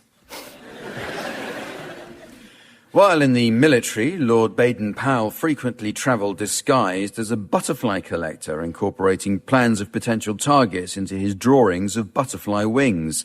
The targets would later be bombed and destroyed by the RAF. Whilst this was a successful strategy, it had unexpectedly disastrous consequences for the owners of the Red Admiral pub in Lewisham. Tony Blair was a senior scout in Willowbrae, near Edinburgh. There he is best remembered by his contemporaries for starting an unnecessary and illegal fight with another scout group from nearby Northfield. Lee. Tony Blair was in those Scouts, yes. No. No? No. He wasn't? No, he wasn't. Why? I don't know. Well, it's not. He's not a team player. I know. Young Tony had convinced his friends that the Northfield group had cheated in a sea angling competition by using an electrical device that was capable of destroying the fish that they were trying to catch. An investigation concluded that the neighbouring group, in fact, didn't have any weapons of mass destruction.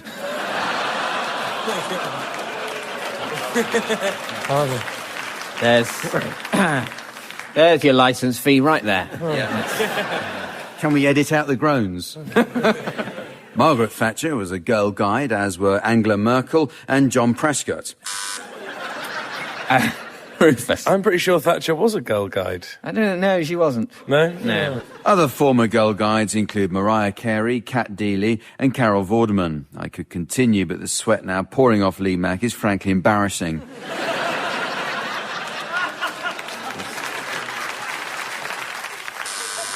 Mariah Carey. Yes, Mariah Carey. As were Kat Deeley and Carol Vorderman. Yes. So. Someone not so keen on the Scout movement was the Nazi killjoy Adolf Hitler. In fact, he banned the movement. A former head scout in this country is the much-loved personality Giles Brandreth, whose repertoire of stories about well-known people is as popular with the young campers as they are with the wider British public. A competition was launched for the boys to design a badge for those who have attended one of Giles's talks. The winning entry was a badge depicting Giles Brandreth in front of a firing squad. The Scouts' motto, "Be Prepared," is not only a forceful exhortation, but also a tribute to Baden-Powell's initials, a coincidence he enjoyed calling attention to since practically no one else noticed. Rufus. Is that thing about Baden-Powell true? Yes, that thing is true. Thank you, Jack. At the end of that round, Jack, you managed to smuggle 2 truths past the rest of the panel, which are that Baden-Powell acted as a spy during the Boer War and disguised plans of Boer fortifications and gun emplacements in sketches of butterfly wings, leaves, and even an intricate stained glass window. And the second truth is that, like most fascist countries and almost every communist country, Hitler banned the Scouts. Instead, the Nazis set up the Hitler Youth, an organisation Baden-Powell was initially keen to set up ties with. In a diary entry from 1939, Baden-Powell notes, "Lay up all day, read Mein Kampf, a wonderful book with good ideas on education, health, propaganda, organisation, etc." Anyway, that means, Jack, you've scored 2 points. The most children ever to get into one single bed is 76 Scouts from Chorley Wood in 1975. narrowly beating the record of a Mr. G. Glitter of Cambodia. Dolly Parton, the country singer, became a Girl Scout in 2007 at the age of 60, although she was never awarded her campfire badge, as her hair isn't allowed within 10 feet of a naked flame. Paul McCartney used to be in the Scouts, though he always annoyed his Scout leader when they sang round the campfire, as he always wanted to do new stuff rather than the old ones everyone liked. Next is Lee Mack. In an earlier career as a stable lad, Lee actually rode the steeplechaser Red Rum, possibly the most famous racehorse ever, and certainly the most famous celebrity Lee has mounted, whatever he says about Lady Gaga. Your subject, Lee, is nuts, dry fruit consisting of an edible kernel enclosed in a woody or leathery shell. Fingers on buzzers, everyone else. Off you go, Lee. When the first settlers landed in Brazil, they found their hair fell out if they ate too many Brazil nuts. This was the origin of the expression, a full Brazilian. They also fed Brazil nuts to their children to make them easier to find at night, because Brazil nuts are radioactive. They make children glow in the dark. Graham. I know this because I've passed a Geiger counter over a Brazil nut. It is radioactive. When did you ever pass a Geiger counter over Brazil? You said that like I once took a dog for a walk. Yeah. Well, when... It's hard enough passing kidney stones. How do you pass a Geiger counter? I used to do a show called Body Matters, and one of the things we did was to explain the difference between things that were radioactive and things that had been irradiated, like food, which is passed through a radioactive field but is not radioactive itself, unlike Brazil nuts and Earl Grey tea, which are both radioactive. You can't buy Brazil nuts now, can you, anymore? Not in the shell form. If you know the right person. Yeah? They're all being stockpiled in Iran, aren't they? Is that why the reports from Iran come back there's been heavy shelling? Yes, anyway, you're absolutely right, Graham. All foods contain small amounts of natural radioactivity. However, the Brazil nut contains more radium-226 than any other food, up to 7,000 times more. So... Do you not think it would have been safer to do this one on the Christmas special and send out the message rather than let people know in January? For many years, squirrologists have been intrigued by the sight of grey squirrels digging in the ground without actually burying their nuts. The experts concluded the squirrels were simply pretending to bury them in order to fool potential nut thieves. Only later did they realise that the grey squirrels were actually laying minefields to stop red squirrels coming back. Rufus. I'm going to buy grey squirrel subterfuge hole digging scenario. You're right to buy that scenario. Yay. That's, as to protect their winter food stocks, the grey squirrels put on an elaborate show of burying non-existent nuts and seeds, even covering them over with soil to dupe any thieving onlookers. The use of the term nut to indicate something attached to a screw or bolt originated in ancient Greece, where nutshells were used as fasteners for the wooden screws or bolts of the time. In the Odyssey, the poet Homer clearly indicates that the builders of the Trojan horse employed this carpentry technique when he includes the line, "I'm just screwing the nuts off this horse." A phrase not heard again till the time of Catherine the Great. According to EU food classification, the walnut is in fact a Brussels sprout. And pineapples, which used to be classed as a nut, are in fact apples. Also, peanuts aren't nuts at all, and a certain type of Spanish pork chop is a sugared almond. Graham. I don't think peanuts are nuts. You're right. They're not. Yeah. This, as regular listeners to the show may know, this sort of thing gets me down a bit. The fact that peanuts aren't a nut. And let me, for example, Brazil nuts also, we're told, aren't a nut. Almonds aren't a nut. Pistachio nuts aren't a nut. Pineapples. Cashew nuts aren't a nut. Coconuts aren't a nut. Pine nuts aren't a nut. Conkers aren't a nut. Only chestnuts and hazelnuts seem to be nuts. So, sorry, what the hell have people been allergic to all these years? Well, fuss they make. It ought to say, warning, may not contain nuts. Yeah. Are they seeds? Oh, they're probably seeds or fruit or meat. Or, I don't know what they are. Peanuts are legumes, members of the same family as peas and beans. Because a family doesn't mean some people who are related to each other. It's some peas and some beans and some nuts together. That's what family means. We've all been wrong about what a family is. Family is, in fact, a fruit.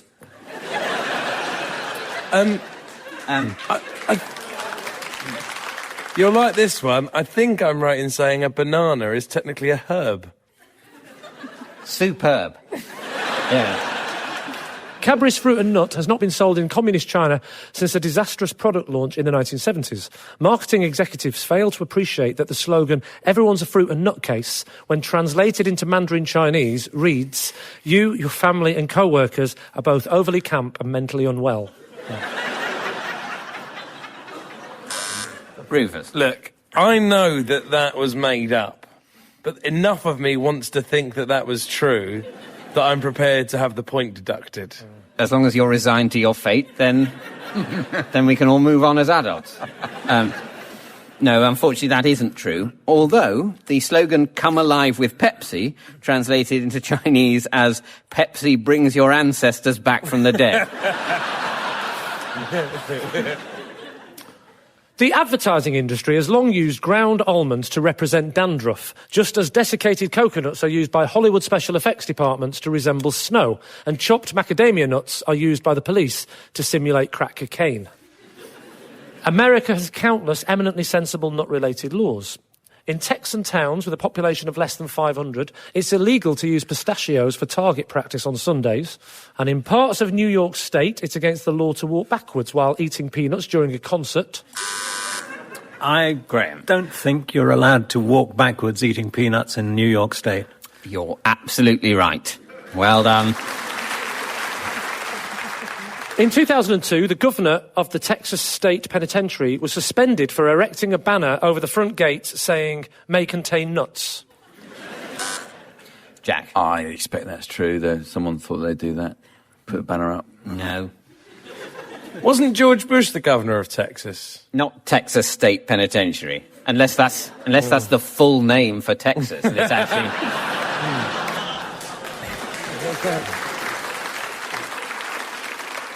And that's the end of your lecture. Thank you, Lee. And at the end of that round, Lee, you've managed to smuggle one truth past the rest of the panel, which is that when chopped up fine, macadamia nuts resemble crack cocaine in colour and have been used in drug stings in the USA. That means you've scored 1 point. In Iran, pistachios are known as the smiling nut, as is their president, Mahmoud Ahmadinejad. Next up is Graham Garden, a top-class comedian, an experienced actor, and a respected writer. We're just three of the people we approached to be our last panellists. But instead, we've got one of the directors of the company that makes the show. Graham originally trained to be a doctor before deciding to become a comedian. I'm not saying that was a long time ago, but vitamins only went up to C. Graham, your subject is Florence Nightingale, the pioneering English nurse celebrated for her work with British soldiers during the Crimean War. Fingers on buzzers the rest of you. Off you go, Graham. Florence Nightingale had one leg shorter than the other, but as if that wasn't enough, she also had one leg longer than the other. Jack. I actually think that was true. I think she did have one leg shorter than the other, and another leg longer than the one that was too short. No, she had one that was shorter than the other. That's true. Yeah. In fact, neither of them are true. Okay. Yeah. Unless it was the other leg that was longer than the other, and the other one was shorter than the other, and he switched it around to try and trick us. Her left leg was the same length. That's the right. Hang on, let me get this right. Her right leg wasn't longer than the left one, but... Yeah, that's fine, but what about the other one? I don't know. Was that the same It was length? never measured. So we haven't ruled out the possibility of having one leg shorter than the other. Well, I'm not going to give you the point for now, but I will say we'll get her exhumed. We'll sort this. Is the punchline to this the lady of the limp? Oh, is it? Oh, it is. I'm so sorry. Sorry, Graham. I'm sorry. As a result, you'll like that. I think I know this one, Graham. She was fondly known as the lady with the limp. Yeah. Lee. I think that's true, because she did have one leg that was shorter than the other. Florence didn't go to the Crimea as a nurse. She originally went as a caterer. She was famous for her portion control. When the Light Brigade rode off for a skirmish, she'd draw up a complicated diagram based on the strength of the enemy, the brigade's past performance, and their chances of coming back. And then she calculated how many pies would be needed to feed the survivors. In this way, she... Lee. I think she possibly did go as a caterer, didn't she? No. Oh, no. No, she's a very, very famous nurse, Lee. And also, I'm an idiot, because she wouldn't have been able to carry the tray of pies, would she? Because she'd have been leaning to the left slightly and dropping. Yeah. Nevertheless, she did calculate how many pies would be needed to feed the survivors. And in this way, she developed the pie chart. And after enjoying their pies, the troops would be treated to a cup of Fortnum and Mason tea, specially sent out by Queen Victoria, and a Garibaldi biscuit, specially sent out by Garibaldi. Florence was an accomplished needlewoman, and she it was who first knitted the warm, woolly front-button jumper for Lord Cardigan. She also ran up signature garments for Lord Raglan, Sir Arthur Balaclava, and a little outfit for Lord Three-Piece Suit. Jack. I'm thinking that the first bit of that might have been true. No, she wasn't. No, Jack, you idiot. She was a nurse. Yeah. So, looking for a way to fill up her spare time, she turned to nursing the troops. At night, she would patrol the wards, playing her piano accordion, accompanied by the hoots of her pet owls stuffed in her pocket. Rufus. She did have a pet owl stuffed in her pocket. What? She did. Yes, she had a pet owl. Yes, she rescued her pet owl Athena from stone-throwing youths in Athens in 1850 and would tour wards with it in her pocket, although it died before she sailed to the Crimea. She then had it stuffed, and it's been bought by the Florence Nightingale Museum. Fitting. Yes. Would have been weird if it was bought by, like, the Michael Jackson Museum or the... Yeah. As the outline of the owl was clearly visible, the wounded soldiers referred to her as the lady with the lump. Where were you, Lee? However, the novelty soon wore off, and after a couple of years or so, she gave up nursing. On her return to England, she looked around for more socially beneficial work to occupy her. She racked her brains for an idea, and at last she hit on a cracker. But he was having nothing to do with it. So she married Arthur Graham, a lay preacher. Florence Nightingale Graham, as she now properly called, launched a range of cosmetics, but when people saw her name on the products, they assumed them to be medical preparations. So she got round this by changing the name to Elizabeth Arden. She campaigned tirelessly for the homeless, and a print of her comforting a vagrant was very popular, known as... Let the audience do it. The lady with the tramp. Thank you, Graham. And Graham, at the end of that round, you've managed to smuggle 4 truths past the rest of the panel. Very good. Which are that Florence Nightingale invented the pie chart. She called it the rose diagram, which is a perfectly good name for it. And obviously men nicked the rose diagram off Florence Nightingale and said, no, we're going to call it the pie chart. The pies are better than roses. And she used her rose diagram to explain the patterns of deaths from disease and combat in the Crimean War. Second truth is that Queen Victoria engaged Fortnum and Mason to supply beef tea to Florence Nightingale so she could nourish her patients during the Crimean War.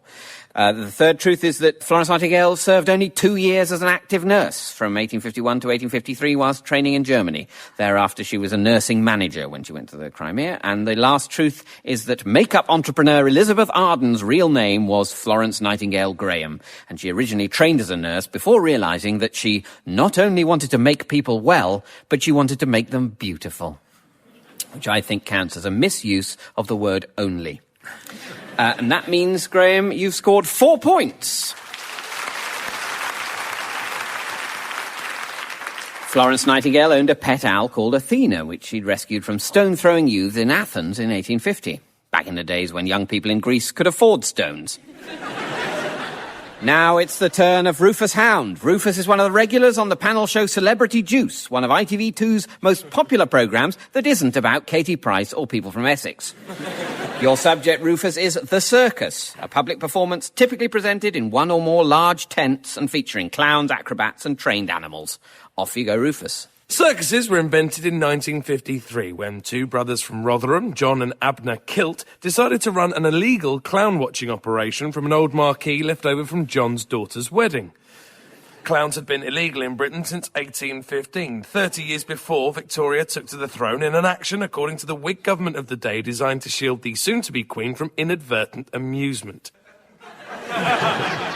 However, the ban only pushed clowning underground. In his treatise on the subject, Naughty Chuckles, Clowns Beyond the Law, Professor Ronald MacDonald writes extensively of the criminality and excesses of these Victorian grease-faced mirth plonkers.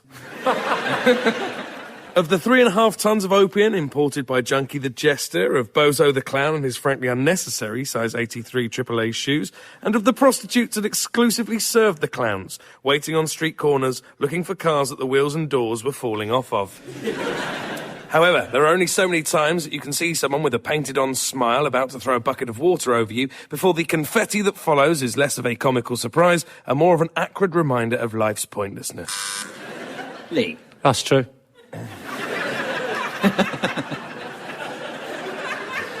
There is so many times.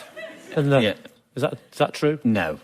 I mean, I tell you the point you're making. But I'll be honest, I never thought that. When there are times when, I mean, you know more than anyone. Yes. A time comes when a joke palls. Absolutely. I know. Yeah. I don't think he does. I don't. when is that, David? As the laughter dwindled, so too did ticket sales, and the days of the peripatetic prohibition prankster Pagola were kaput. What the Kilt brothers realised in 1953 was that people needed more than just clowns. They wanted to see people being fired out of cannons, and if they died, all the better. It's a well-known fact that people love it when human cannonballs die. If you're in one of the 30 audiences in the UK fortunate enough to have watched someone being fired out of a cannon die, you'll know why the Great British Circus remains so resolutely popular. Graham. There was a number there, 30. Is that the number of people who have died as a result of human cannonball accidents? You're absolutely right. 30 audiences. 30 audiences in the UK have watched someone fired out of a cannon die. Oh, the thrill of seeing an elegant Russian Adonis plummet from the high wire. The Lithuanian ballerina bucked from a stallion's back. The knife thrower practicing that now known as the impalement arts. But what of the clowns? Well, following a change in the law in 1979, clowns now are not only legal, but running the country. Many have dropped the old-style clown names, but Eric Pickles the Clown, with his bright red nose and oversized trousers, offers an affectionate homage to the criminal japery of yesteryear. Clowning for animals has taken off in Germany, with Teutonic zoo chimps having their own personal clown. Lee. I think there is a clown performing for chimps in Germany. You're right. And, do you know how I know that? It's me. Yes, a zoo in Krefeld, near Cologne, hired entertainer Christiana Peters, now known as Lee Mack, to cheer up its gorillas, orangutans and chimpanzees after research found that apes tend to become sick or aggressive when bored. Peters says that the animals go wild when they see me coming because they know they're going to have fun. That quote's on your DVD. Poster, yeah. Others have moved into food and drink preparation, with one clown inventing pink lemonade as an act of appeasement for the great clown versus homosexual wars of the early 1900s.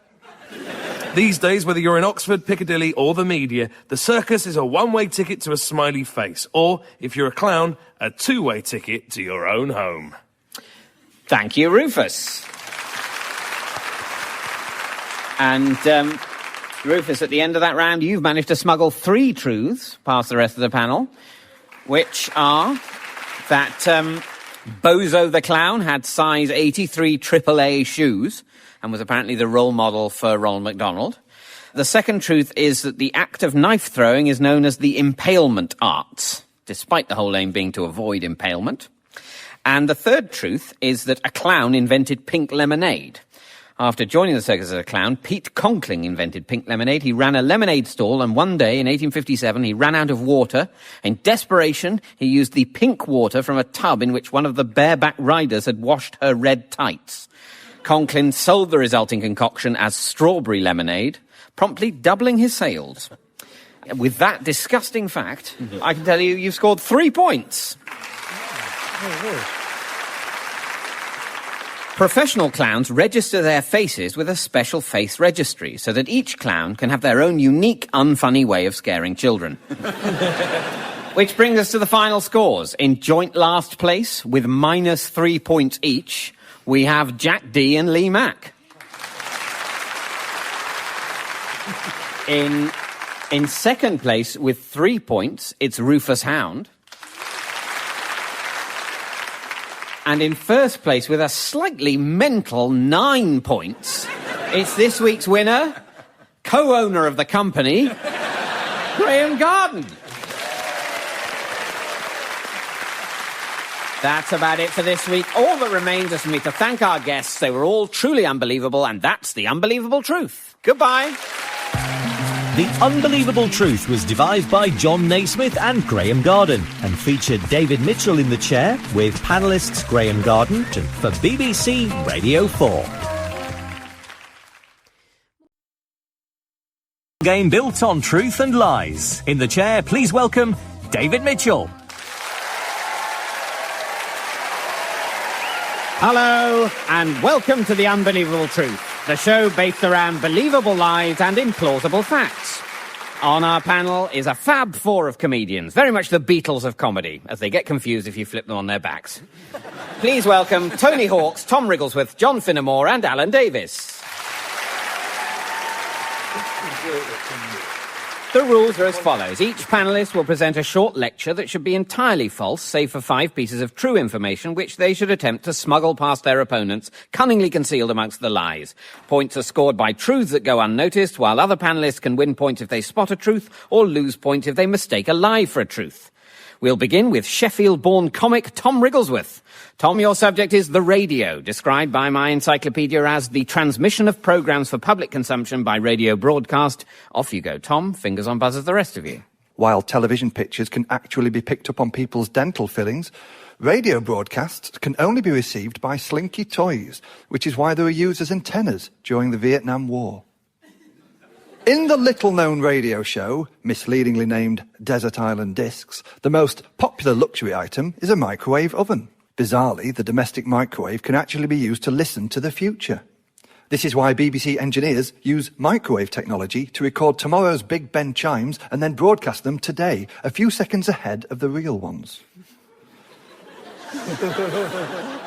So, standing at the bottom of Big Ben with a radio tuned to Radio 4, it's possible to hear the chimes on the radio before you hear them for real. John? Yes, that. That very last thing he said about standing at the bottom of Big Ben with the radio. That's absolutely right. Yes, well done. Obviously, that's not for the reasons Tom said, to do with travelling forward in time with a microwave or whatever. But the reason why, if you listen to Big Ben on the radio at the bottom of Big Ben, you'll hear the bongs on the radio before you hear the bongs from the bell, is because radio waves travel at the speed of light, whereas sound travels at the speed of sound. So the radio waves with the simultaneous transmission of the broadcast will reach your ear before the actual sound coming from the actual bell. Incredible. Does that make any sense? Yeah. So the bongs that they're broadcasting are not the bongs that are happening. No, they are the bongs that are happening. They are the bongs that are happening, but even they can be recorded and broadcast to you more quickly than you can actually hear them if you're standing next to the bell. Yeah, because, right? You're not I'm not saying I necessarily believe this. I'm going to need a painkiller in a minute. Nevertheless, you're standing at the bottom of Big Ben. You know what I mean by Big Ben, and everyone will write in and say it's not called Big Ben. The tower with the clock in that makes the bongy noise. You're standing at the bottom of it. The actual bell that's really called Big Ben, yawn, is at the top, making the bongy noise. Yeah. Now, the bongy noise is travelling at the speed of sound. Right, yes. It only has to travel a very short distance at the speed of sound to get into the BBC microphone, and thereafter it travels at the speed of light. So they've got a microphone up there, is there? Yeah, they record them and broadcast them live every day. They've got a microphone in the tower. It's ridiculous, isn't it? They should have recorded them once. Is there a They're little moving man everyone up there? to Salford and they're recording the bongs live every day.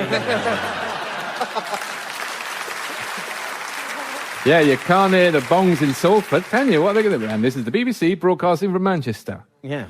And then silence. We think it's about 6, we don't know. But it's definitely raining. You know, fortunately the whole sports department will be nicely moved in there just in time for the London Olympics. Since the famous bongs were first recorded in 1925 and broadcast the previous year, they were first heard over the airwaves.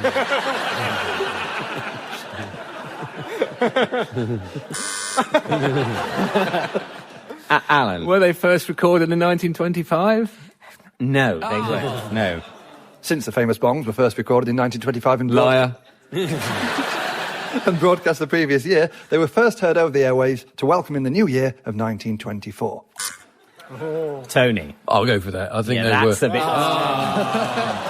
You're a goal hanger. Yes, the Big Ben was first broadcast to Usher in 1924. When the BBC first started in 1922, the hourly chimes were played by the announcer on a set of chime bells in the studio. That pleases me enormously. Yeah. Ding dong. And that would suggest that the audience listening to those chimes would hear them before he did. Allowing people to write in to critique. Well, no, by the time they I think they will have heard them before, but not enough time to write in. I think yeah. In 1937, Orson Welles broadcast a radio adaptation of Star Wars, and over 15,000 Americans were bored witless. Other radio side effects include the fact that chickens lay more eggs listening to Radio 2. Alan. I'm going for the chickens laying more eggs if they're listening to the radio. You're absolutely right. Hurrah. Yeah. The BBC reported in 2006 that Essex farmer Bill Rhodes had noticed a staggering increase in egg production while subjecting his hens to 15 hours of Radio 2 a day. According to the British Egg Information Service, I'm glad to hear there's a British Egg Information Service. The cuts haven't reached everywhere. A number of farmers have reported that mellow music keeps their flocks happy and stress-free, and as a result, egg production increases. Mm-hmm. In the United States, suicide rates vary depending on the amount of country music played. John? Yes, I'll have some of that. Well, you're absolutely right, too. True. And you offered me a helping hand. A 1992 report entitled The Effect of Country Music on Suicide demonstrated that cities with a higher than average country music radio market share had higher suicide rates, independent of other factors such as poverty, divorce rates, or gun availability. It's possible, it says here, that the subject matter is one of the causes of this phenomenon, with miserable country and western song titles including I Don't Know Whether to Kill Myself or Go Bowling, If I Had Shot You When I Wanted To, I'd Be Out By Now, You're the Reason Our Kids Are So Ugly, My Wife Ran Off With My Best Friend and I Sure Do Miss Him, and I Still Miss You, Baby, but my aim's getting better. I think this is brilliant. I think I'm going to get massively into country music. Thank you, Tom. And Tom, at the end of that round, you've smuggled just one truth past the rest of the panel, which is that metal slinky toys were used as radio antennae in Vietnam. And that means, Tom, you've scored 1 point.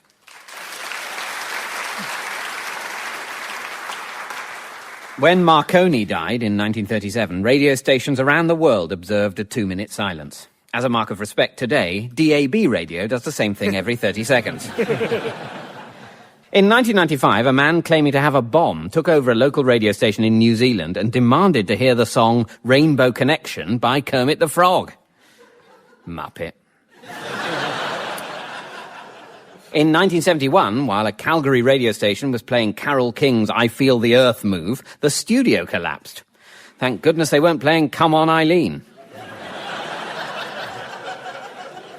OK, we turn now to John Finnemore. John, your subject is pasta. Variously shaped, unleavened dough made from wheat, flour, water and sometimes eggs. Off you go, John. So nutritious is pasta that frugal households in China used to feed the entire family on just one noodle, though this led to some bitter arguments about who should carve.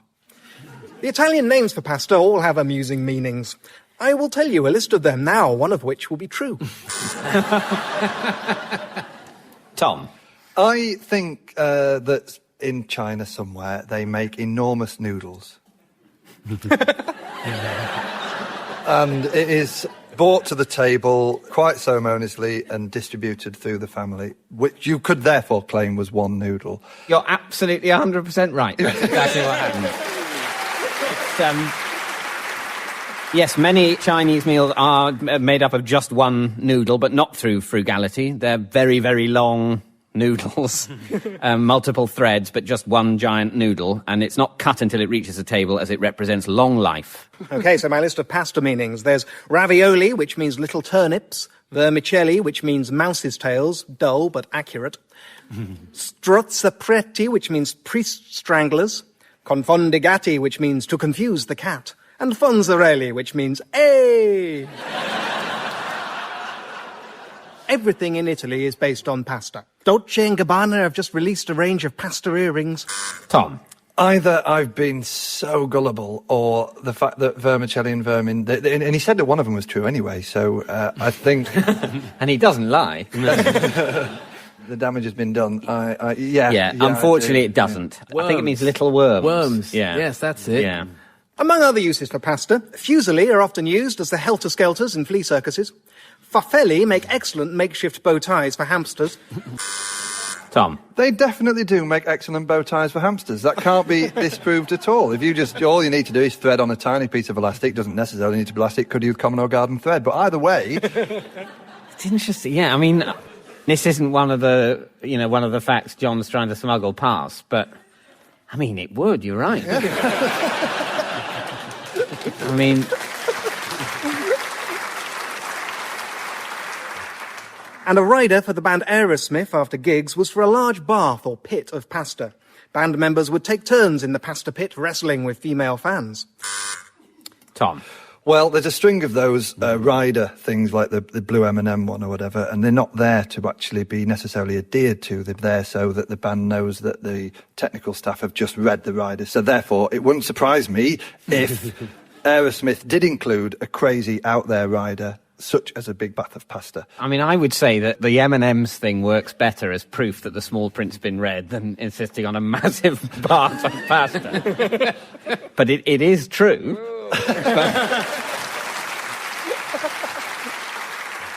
It seems like a very long-winded way of getting round to sort of... I think if we ask for a bath of pasta, I reckon we can get to touch some groupies. In many ways, I think if you're a big rock star and you want to touch some groupies, you just say to the groupies, "May I touch you?" But I think if you come up against one that doesn't want to touch you, you can say, "Look, we've gone to all this trouble." Thank you, John. And at the end of that round, John, you've managed to smuggle 3 truths past the rest of the panel, which are that Dolce & Gabbana have released a range of pasta earrings. They are enamelled farfalle pasta, ornamented with jewels and finished with a shiny miniature aubergine. Lovely.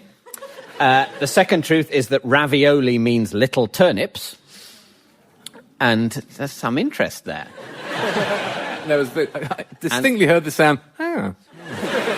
And the third is that strozzapreti means priest choker or strangler. And that means, John, you've scored 3 points. In 2007, Chilean artist Marco Evaristi hosted a dinner party in which he served his guests pasta with a sauce made from his own body fat. And the following week, no one turned up to sample his coq au vin. Next up, it's Alan Davis. Alan, your subject is flowers, the reproductive parts of seed-bearing plants, often surrounded by brightly coloured petals. Off you go, Alan. Archaeologists in China were astounded when they found the fossil of a flower 125 million years old, and it still gave off a scent. The scent of the ancient blossom is said to be similar to that of old rock. Tom? I'm sure the fossil did give off a smell. Now, I doubt it was floral, and I'm sure some Chinese archaeologist discovered a fossil of a flower and it smelled of old air. Do you know, you're so right, there's no need to try and get righter, because the smell is irrelevant. The fact that is true is that in 2002 archaeologists found the fossil of a flower 125 million years old. That's not what he said, though. What? He said that old fossils smell. Right. Not, he said, of flowers, but they do definitely smell. Well, they probably do smell of... No geology department pongs, does it? No, you don't go, oh, you're doing geology, you reek. Must be all the fossils when you open the boxes. I think rocks smell a bit, don't they? No, because they don't give off any gas, do Little they? bits of rock. No, you can't have Bits of gas. gaseous rock. You can't boil up You can have can't rock boil gas. up a rock and What's make it the into a sun? gas. It's all rock gas. Does it smell? It stinks. You know what it smells of? What? Ombre solaire, ironic. So, Tom gets a point. Flowers for sale on garage forecourts have been chemically treated so that as soon as they come into contact with water, they wilt and die. The name of every flower has its derivation in ancient Greek. For example, the orchid is named after the Greek word for testicle. John? Yes, I think it is. It is, you're right. Yeah. They named it testicle because it's got ball-like roots. And in fact, in Britain, it used to be known as the ballokwort. The marigold is named after the Greek word for rubber glove. The peony, from the word meaning posh little horse, and the primula after the ancient Greek word for cheese spread. The bee orchid doesn't get its name from its appearance, but from its painful sting, its ability to make honey, and its habit of buzzing against a closed window. And Tom? It stings. What? The bee orchid. Have you ever had a bee orchid sting? No, I haven't. No. Nasty. Right. Nasty. This isn't true. It must have been an orchid with a real bee in it. Orange trees, lemon trees, and roses are the only plants that never grow thorns and whose flowers never have any scent. If you ever see bees taking pollen and nectar from the flowers of the orange tree, they are making marmalade. The corpse flower of Sumatra is shaped like the human body, but it has a pleasant smell, rather like popcorn, and is quite good-natured. John? Does it have a smell like popcorn? No. Oh. No, it smells of dead flesh.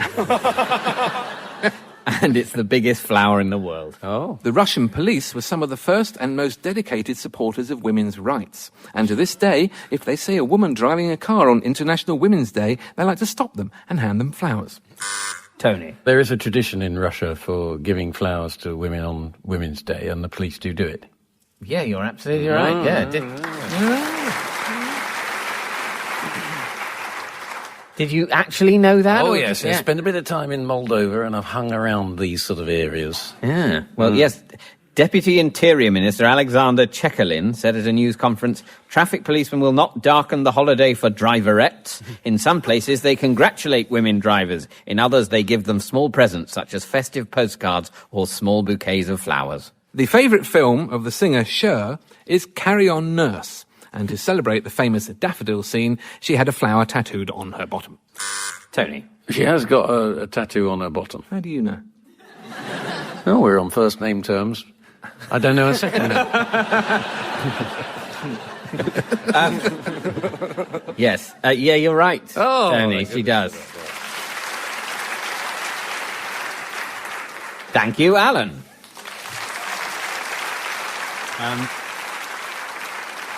And at the end of that round, Alan, you managed to smuggle one truth past the rest of the panel. I'm brilliant at this game, aren't I?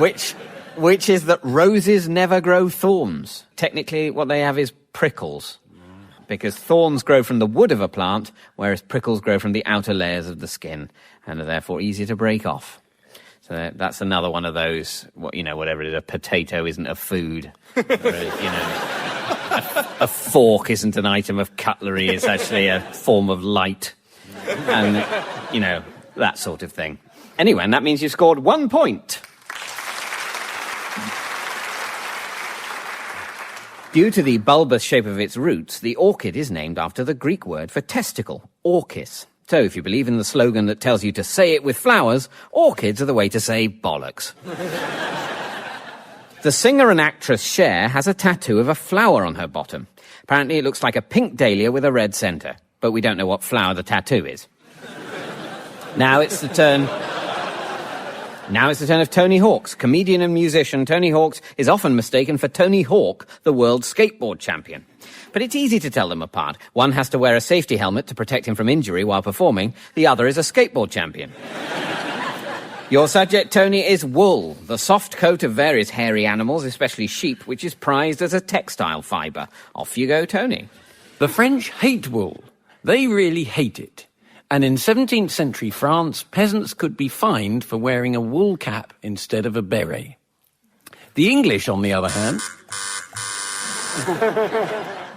Alan. That's all right, I just fell. Is that true about the beret thing? No, it's not. Rubbish, isn't it?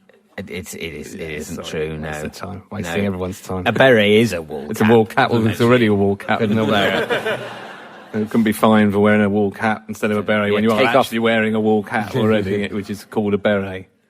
Oh, what a nightmare. Oh, God. The English, on the other hand, love wool. They really love it, more than anything. And in 16th century England, men could be fined for not wearing a wool cap. John. Why on earth would... Of course not. But yet I pressed my buzzer. Yeah. I just go with it, because you're right. Oh. It was a law passed in 1571, and it was intended to support the wool industry, and it stated that everyone must wear a wool cap on Sundays and holidays, although noblemen and children under the age of 6 were exempt. The Filipinos are indifferent to wool, really indifferent. and in fact, there is no word for wool in Tagalog, their language. Knitting is becoming increasingly more widespread. Go on, Tom. He moved his hand to the buzzer. He's on it over the buzzer. Yes. Tom, don't let him do it to you. What? I had a friend from the Philippines. Yeah, but that's not good enough for a point. No, and I showed him a jumper that I was really fond of, and he wasn't bothered. Now, whether he is representative of a nation, I can't say. But you can only speak on this show through your own personal experience. So I'm chalking it up as a truth, regardless of the scoring system in place. You think that the people of the Philippines are markedly indifferent to wool? It's a statistically insignificant sum. We can't infer anything about the Filipino attitude to that particular textile from your friend's reaction to your jumper.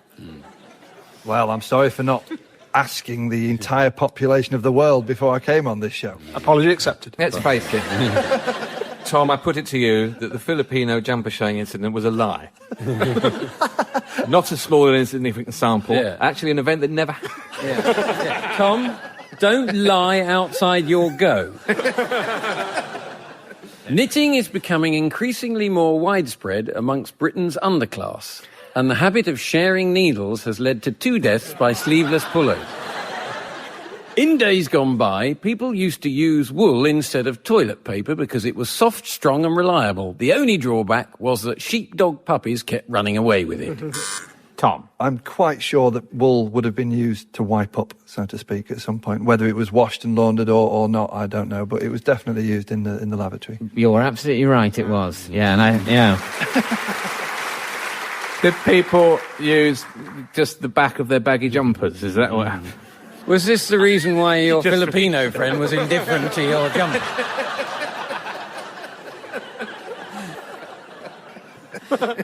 Yes, it was used by wealthy Romans, Vikings, and later the French and the British. Wool was used as loo paper. To keep warm on the cold desert nights, the lop-eared sheep of North Africa always stands with its left side towards the wind, because one half of its coat is special and the other side is just ordinary hair. Uncombed, uncared for, a bit like David Mitchell's. Exactly the same French farmers who force-feed geese to make foie gras take time off at weekends to force-feed sheep with iron filings to make wire wool. President Clinton used woolen condoms whilst never having sexual knowledge of anybody. President Woodrow Wilson kept sheep at the White House, and President Bush hired sheep as interns in a vain attempt to gain intellectual superiority. Okay, everyone. I might try to buzz then. Who was quicker than... Was it you? Basically, it was the three mentions of America that just led to a frenzy of buzzing, but the machine tells me that John buzzed first. Yeah, I'd like to have a shot at Woodrow Wilson's sheep. Would you? And I feel comfortable saying that on national radio. Yeah. Well, you're absolutely right. Oh! Yeah. It was... The sheep formed part of the White House war effort in 1917, keeping the grass trimmed and so freeing up the regular gardeners for military service. I bet they were chuffed about that. Absolutely. Replaced by a sheep. Yeah. In Ireland, farmer Seamus O'Malley applied to the local parish to marry a sheep, got permission, consummated the marriage, and the sheep gave birth to Jedward. Tom? Someone did marry a sheep. I'm sure people have married sheep, you know, and that's the sort of story you hear, but not Seamus O'Malley and yeah. Joking. It was a story about an Iranian man who was forced to marry a goat because he had already consummated the marriage, and therefore, as punishment, he was forced to go through a ceremony with the goat. To make an honest goat. Well, exactly, yeah. Right. And for the sake of the kids. I'm so very sorry. Doctor Who Tom Baker's famous scarf was much longer than was originally planned because the designer gave the knitter a selection of balls of coloured wool to choose from, but the knitter assumed she had to use all of them.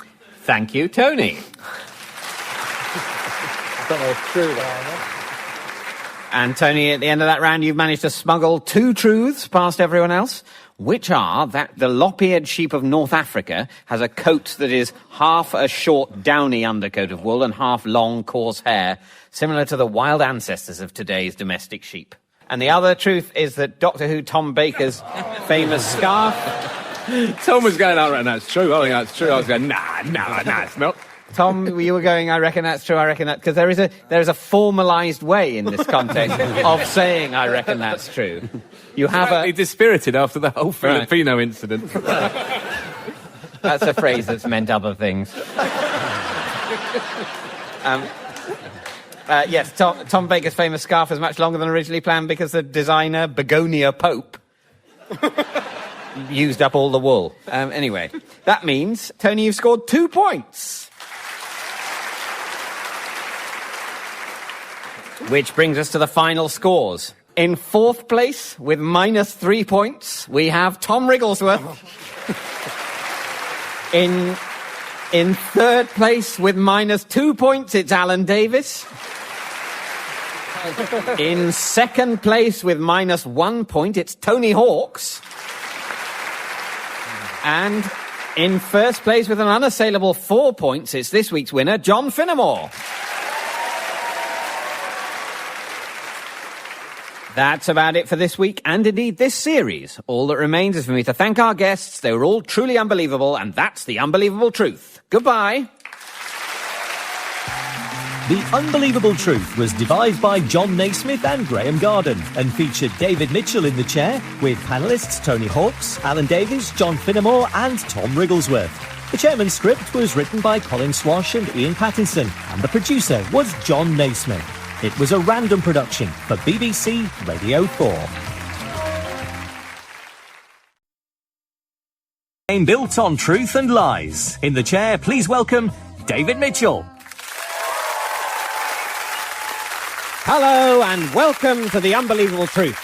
Coming to you from Edinburgh, a typical Scottish city, where the men call a spade and heroin a pick-me-up. This week's panel consists of 4 comedians, capable of spinning a web of breathtaking fiction with all the sly, ingenious plotting of a Murdoch. By which the BBC lawyers have asked me to point out, I mean Booker Prize winner Iris Murdoch. And they are Alex Horne, Henning Vane, Roisin Connerty and Mark Watson. The rules are as follows. Each panellist will present a short lecture that should be entirely false, save for 5 pieces of true information which they should attempt to smuggle past their opponents, cunningly concealed amongst the lies. Points are scored by truths that go unnoticed, while other panellists can win points if they spot a truth, or lose points if they mistake a lie for a truth. We'll begin with Alex Horne. Alex got his first big break in comedy after he won a Christmas cracker joke writing competition, which is actually harder than you'd think. Coming up with a joke that can make young children, teenagers, parents and grandparents all sit in solemn, mirthless silence. Alex, your subject is the Romans, described by my encyclopedia as a civilization founded around the 9th century BC that grew out of the city-state of Rome and which came to dominate Western Europe for over 1,000 years. Off you go, Alex. Fingers on buzzers, the rest of you. Despite their reputation, the ancient Romans only ever invented one thing. They invented dogs. That's all we have to thank them for. Dogs and sausages. They loved a good barbecue, the ancient Romans. Thank you. Henning. They did love a good barbecue, the old Romans. No, they didn't. They did. No. The word and tradition of barbecuing appears to have derived from the Americas. No way. No. I mean, I'm not going to argue with you. This is what I've got written down on a printed out piece of paper in front of me. And I think if you can think of a higher authority than that, then I'd like to know what it is. Sausages and wine. That was their choice combination. Sausages and wine. Henning. Spot on. Sausages and wine. That's what they were having at their barbecues. Look, I'm sure they had sausages and wine at some point, but that wasn't their choice combination. Apparently, the thing they liked most was fish sauce. That's not true. You've got to accept me as the authority here. The show is going to fall down if you refuse to accept that fact exists. Yeah. These things have literally been Googled, so... Alex. So the thing they liked most was sausages, wine, and toast. Sausages, wine, and toast. The idea of toasting actually comes from the Roman practice of dipping their toast in their wine before drinking it, in much the same way as we dip our digestive biscuits in our tea and our soup. They were fun. They were fun people, but they were picky. Very picky, the Romans. No Roman ever eat... Sorry, I'll say that in a sort of better tense. No Roman ever ate beef. But... Do you think the past tense is a better tense than the present tense? Always. Otherwise you have to be talking about the thing you're doing now. I read history at university, but I still find that very sad. I think you need to live in the now and embrace the present tense. You can't always talk about the thing you're doing, though, can you? No, I mean, obviously there are some times when the past tense is more appropriate, but not better, not objectively better, to be talking about what has gone before rather than what is happening now or what may happen in the future. I'll change it. No Roman ever eats beef. No, I mean, obviously it's the wrong tense to use. I mean, I'm not... just taking... I think the tenses, they do really help to order things. I was terrified the Boer War was going on until someone explained tenses to me. Yeah. No, but you're absolutely right, Henning. The point about a tense is you need the appropriate tense for the meaning you're trying to convey. But it's like you don't have a favourite tense. Future perfect. It's like when people say, what's your favourite word? And people say, oh, I like cauliflower. It's a wonderful word. But it's only a wonderful word if you need to express something about a cauliflower. Otherwise, it's no bloody good at all. No Roman will have eaten beef. I'm just trying to look after your state of mental health. Cows were seen as the most frightening of all animals, far too scary to eat, in much the same way as we are too scared of lions to eat them. Mark? I think that could be true, because the Romans used to fight lions and stuff, so they obviously had a peculiar relationship with what animals actually were scary. So maybe they were scared of cows. They weren't scared of cows.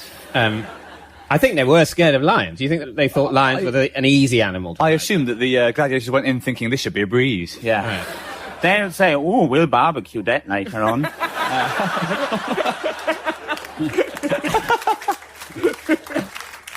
The 120-year-old Julius Caesar was terrified of cows and surrounded Rome with a 5-kilometre no-cow zone. Roisin? I think that's true. Which part of it? I think he let no cows into Rome. It's the other bit that was true. Julius Caesar, one Roman, was terrified of cattle because he wrote, well, I mean, he was terrified of the now extinct massive auroch cattle, which was 6 foot 6 inches at the shoulder, apparently. Oh, I think So- if you said that, we might have got that. Yeah, well... I implied it. It's a fiendish game. But I think I'll give you the point for buzzing in vaguely the right time. Thank you. Yeah. They're not happy about that. And may I say to the audience, that was an extremely appropriate level of applause to the, as I'd already stated, slightly muddied achievement that it was supposed to That was the sound of mark. grudging. Yeah. Alex. Interestingly, they didn't think any of these things were particularly interesting. They just got on with it, ate their sausages. In fact, one of the few words they didn't come up with is interesting. There was no Roman word for interesting, despite there being over 200 words for cow attack. Mark. I think it might be true there's no Latin word for interesting. Yes, that is true. Oh, there. That's it. Now you can clap. That's very interesting. The Latin word from which interesting is derived, inter esse, is only applied to things that are of concern or will affect change, rather than things that are a curiosity. Alex. They knew more about medicine than doctors do today. One Roman medic, a man, real name Belliacus, announced that the best way to cure hiccups was to entirely submerge oneself in excrement. Another doctor, a man... Mark. Oh, sorry, I think that could have been a suggested cure for hiccups, yeah. It wasn't. But the Roman naturalist Pliny the Elder believed that you could cure hiccups by finding an old horseshoe, hiding it, and then remembering where you'd hidden it. Another doctor, a man by the name of Saw Anus, decided that the best method of contraception was for the woman to hold her breath at the crucial moment and then sneeze violently afterwards. It works, he said, and his 15 children backed him up. Little addendum, the Romans worshipped Apollo, the god of chickens, Athena, the goddess of posters, and Pluto, the god of cartoons. And that's me. Yeah. Thank you, Alex.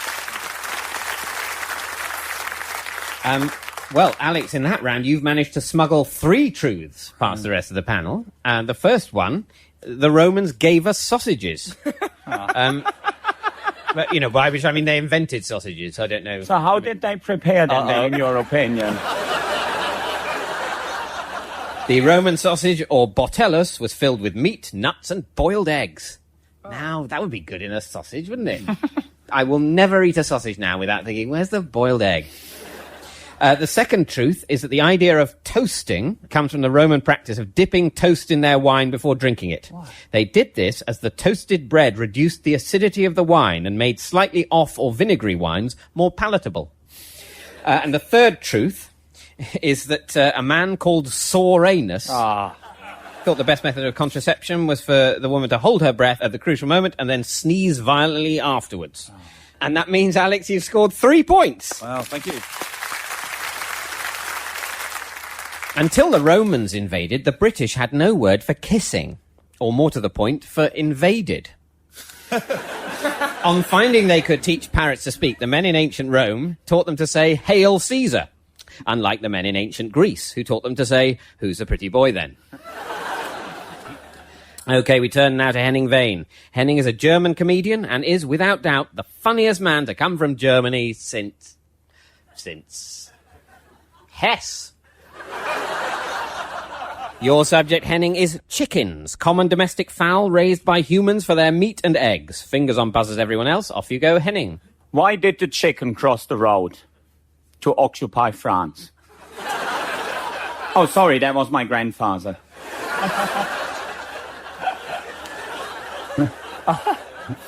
Tempting to buzz, but I don't think I will.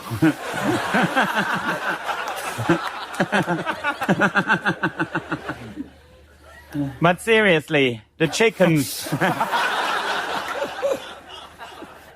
The longest recorded flight time for a modern domestic chicken is 13 seconds. Alex. I had 2 chickens. I've got 1 chicken now. And I actually genuinely tried to beat that record from a roof. You or your chickens did? They're amazing. I do have 2 chickens, or had 2 chickens, and you can do all sorts of experiments. I see in this contest the past tense is the noun. Yeah. No, he got killed by a fox the next day, so it was frustrating for him. But yeah. Well, you're absolutely right. The longest recorded flight time for a modern domestic chicken is 13 seconds. So I knew that. You know. As everybody knows, KFC chicken is actually made from human ears grown on the backs of mice. Yum, yum. For about 1,000 years, chickens in Britain were farmed only for their eggs. Mark. That sounds pretty likely. Yeah, I reckon that's true. That is absolutely true. And well done, Mark. It was the Romans who taught the natives here to eat the actual chickens, because basically the Romans were able to farm chickens in larger numbers more effectively, so you could eat them. Whereas to the ancient Britons, you were just eating the egg machines. Yeah, and finally they barbecued them all. Yeah. But once the chickens were all barbecued, there were no more eggs. Only mass starvation. But never down for long. He said mass starvation. Two separate words.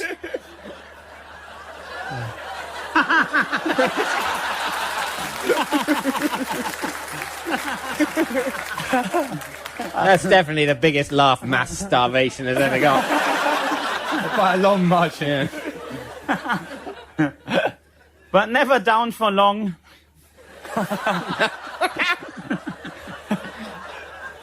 Chickens were reintroduced to Britain by the Victorians, who were unsure how to address them. They were so prudish when it came to eating roast chicken that instead of asking dinner guests if they prefer leg or breast, they would use the words foot or fun bag.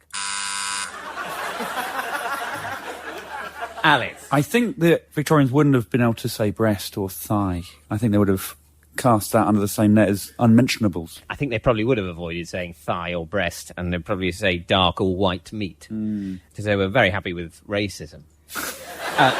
But I don't think I can give you the point there. I don't want to. I'm still I've got loads. Henning. Yeah, they also never used the expression game bird. And instead of stuffing, they used the term right old seeing too. Left to their own devices, chickens are actually immortal. Despite their irresponsible approach to everyday life. Leaving the coop with wet hair and inappropriate shoes in all weather is the reason why chickens are often the first to develop new types of flu. Since 1959, chickens have created 67 lethal pandemics.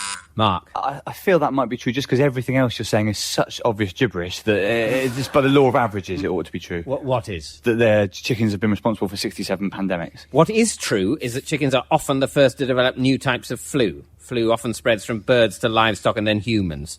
But I think I'm going to give you the point because you basically got the sense. Thank you. Yeah. Well, okay. Despite their bad behavior, chickens are too big to fail. We eat 52 billion chickens each year, which is... I'm sorry, it's a bit too... I should let you finish the sentence. Oh, no, you said... But I just was that ring of truth, because how many of us are there in the world? 6 billion? Closing on 7 billion. And I have about 9 or 10 a year, so it just would add up. But some people are vegetarians. No, they're not. Oh, they're not. No, not anymore. Sorry. They eat chicken. Sorry, So, I meant some people were vegetarians. Yeah. It's a tense thing. No, you're absolutely right. We eat, not just the panel, but the world, 52 billion chickens each year. Sorry, that just amuses me. That's up. Because it's a lot of chicken. I'm a childish person, really. It's a lot of chickens, It is a lot of isn't chickens, it? yeah. But the chicken is the most common bird in the world. A Colorado chicken called Mike once lived for 18 months without a head.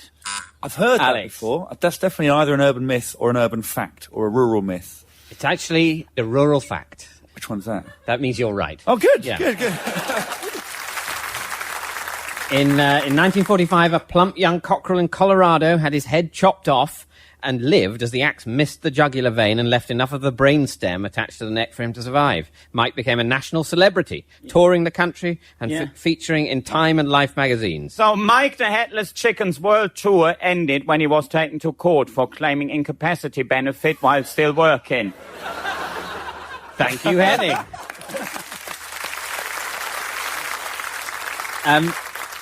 So, Henning, I'm afraid to say at the end of that round, you've managed to smuggle no truths And you know... past the rest of the panel. Yeah, because I've got nothing to hide.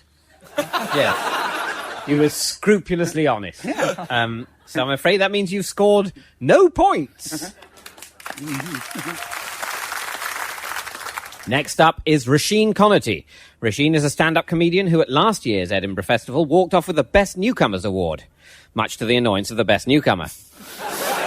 Last year, Roisin performed with Victoria Wood in the Angina Monologues, an evening of comedy in aid of the British Heart Foundation, which had several audience members clutching their sides and rolling in the aisles. Your subject, Roisin, is sweets or confectionery, small pieces of sweet food commonly enjoyed by children which are rich in sugar and high in calories.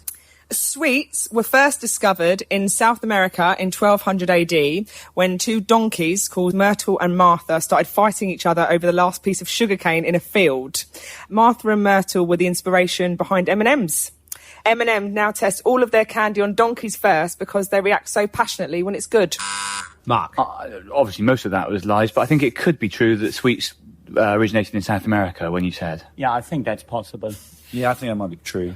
So can we all have a point? Well, consensus on that makes me worry that I'm wrong when I say that they weren't. I mean, 1200 AD? No sweets anywhere before 1200 AD? Yeah, because there weren't any people before then, were there? I've read the Bible. Henning reckons that we've been barbecuing in Western Europe for 2,000 years by then. And yet no sweets, no pudding. Nonsense. Alex. Is it too late to say that Martha and Myrtle were the inspiration for M&Ms? Like the names? It isn't too late to say that, and it is incorrect. Yeah, no, but I was just wondering if it's too late to say it or not. I see. It isn't too late to say it. Good. I bet would you like to say it? Not really. It seems unlikely that they would be, isn't it? Yeah. I wouldn't take that one on, definitely not. Not really. The buzzer worked. The buzzer worked. You know, live by pedantry, die by pedantry. That's my motto. No, M&M's, in fact, came about when Frank Mars bought the rights to market Smarties in America, but there was already a different sweet in America called Smarties, and so they called them M&M's after his business partner Bruce Murray and his surname Mars. So they stand for Mars and Murray. What are the chances of there already being a sweet called Smarties? Is Smarties not a made-up name? In this instance, the chances are 100%. In the sense that it has definitely happened. This is what happened. But... Roisin, carry on. Roald Dahl once put a dead mouse in a jar of sweets at his local shop. I'm going to do it again. Alex. Nah. I think it's true. It's the sort of thing that would have inspired a story. True. It is true. Yes, well done. At the age of 8, Roald Dahl and 4 of his friends were caned by the headmaster after putting a dead mouse into a jar of gobstoppers at Mrs. Pratchett's sweet shop in Llandaff. The 5 boys referred to the incident as the Great Mouse Plot of 1923. Roisin. Nesquik are trying to buy a flock of mountain sheep in Alberta, Canada, who are producing milkshakes straight from the teat, and it's bringing all the boys and girls to the yard. The sheep, who are neglecting their normal grass diet in favour of the unhealthy sweets and candy offered to them by tourists, are in danger of being killed off. Candy was the name of Abraham Lincoln's pet rabbit. On hearing of his assassination, Candy, the rabbit, went on hunger strike. They tried everything, carrots, popcorn, McDonald's Happy Meals, but she wouldn't budge. Then one afternoon, she bit into someone's shoelace, which in those days were made out of licorice, and immediately came out of mourning. There were no shoelaces in the Oval Office by the end of the day. People thought that rabbits love shoelaces, but really, rabbits love licorice. Okay. Alex. Not all of it, but I think Candy was the name of Abraham Lincoln's pet rabbit. Too, honestly. But honest to God, honest to God, I did buzz and I would have said well, I exactly tell you what, that. There's an electrical system, extremely complex electrical system, which means whoever buzzes first, the light lights. So the electricity, Henning, unlike me, is not biased against Germans. So... Alex must have buzzed first. Now, what, Alex, did you think was true? I thought Lincoln might have had a little rabbit called Candy. Right, well, he didn't. Okay. He would never have called a rabbit Candy. Would never have. Did I? If you're accusing me of saying would have, that's a dueling issue. This is like Christmas around my parents. Rats like boiled sweets better than they like cheese, but... Mark. I think that could well be true, because you often hear that mice don't really like cheese, and that's some sort of a myth. I reckon it could well be true that rats prefer sweets to cheese. You're absolutely right, yes. Apparently rodents can sense that sugary sweets contain more calories than cheese and will choose to eat the food that will give them the highest energy return against feeding time. It's a very good attitude to a meal, that. I might say that in a restaurant. I wonder the best energy return against feeding time. Just ask the chef for that. In Vernon Township, New Jersey, a van driver parked his van full of sweeties, but when he returned, he found a bear had broken into the van and driven off in it. Gunther Haribo, the confectionery king, was once attacked by a bear in the Black Forest. He owes his life to the fact the bear had no teeth, and to celebrate his lucky escape, Haribo named a new range of sweets Gummy Bears. Alex. The bear driving the car? Nah, not buying Well, I think a bear broke into a van. You're right. You Aw. get a point. Thanks, David.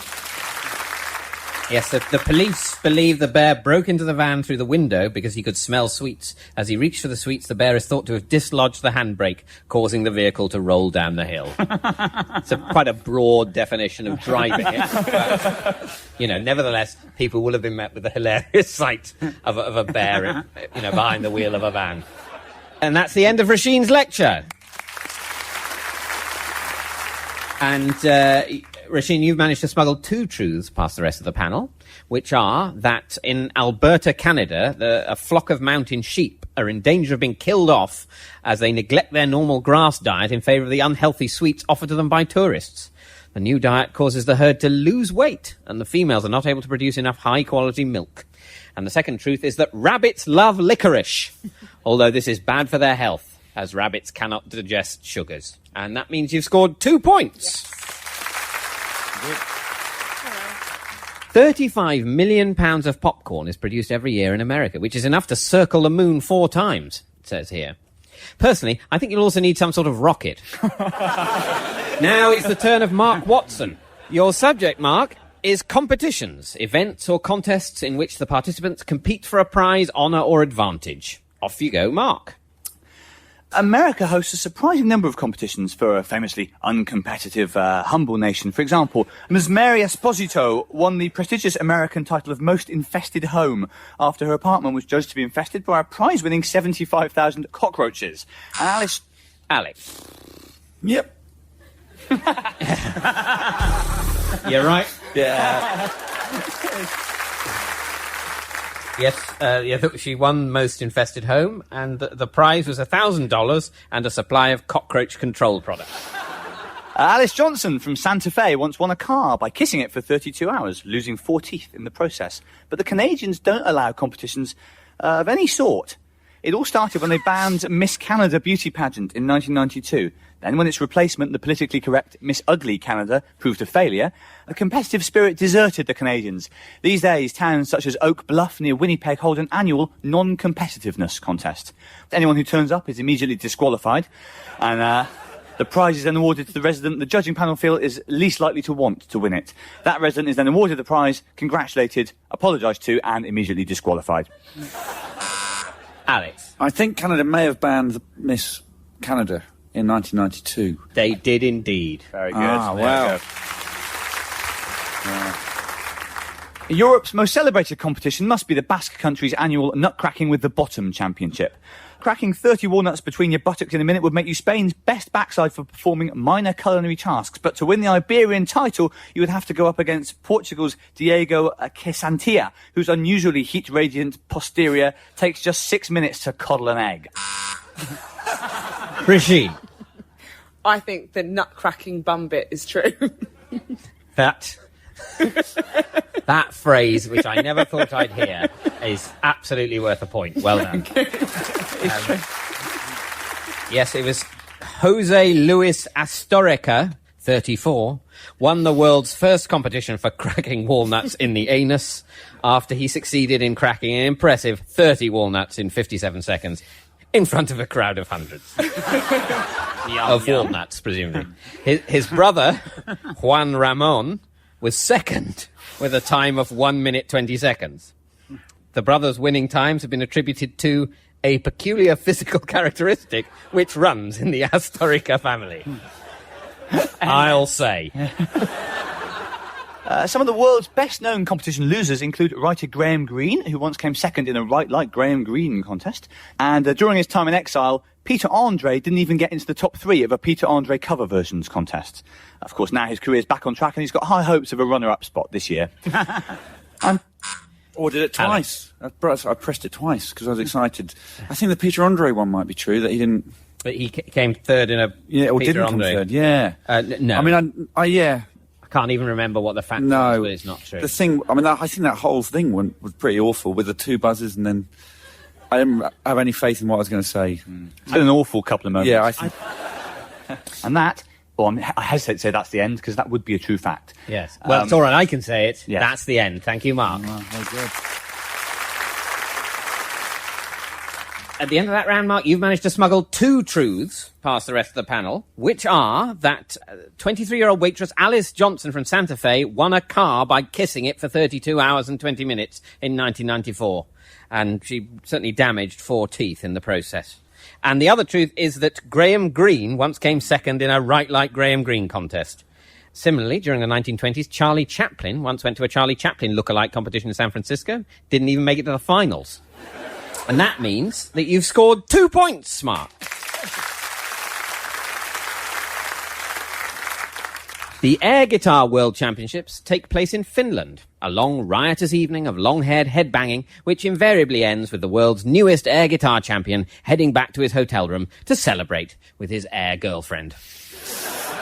Which brings us to the final scores. In 4th place with -4 points, we have Henning Wehn. In 3rd place with 2 points, it's Mark Watson. In 2nd place with 3 points, it's Roisin Conaty. And in 1st place, despite that embarrassing buzzer trouble, with an unassailable 4 points, yes, he's conquered the adversity that is his very existence and his love of the past tense. It's this week's winner, Alex Horne. That's about it for this week. All that remains is for me to thank our guests. They were all truly unbelievable, and that's the unbelievable truth. Goodbye. The Unbelievable Truth was devised by John Naismith and Graham Garden and featured David Mitchell in the chair with panellists Alex Horne, Mark Watson, Roisin Conaty and Henning Wehn. The chairman's script was written by Colin Swash and John Finnemore, and the producer was John Naismith. It was a random production for BBC Radio 4.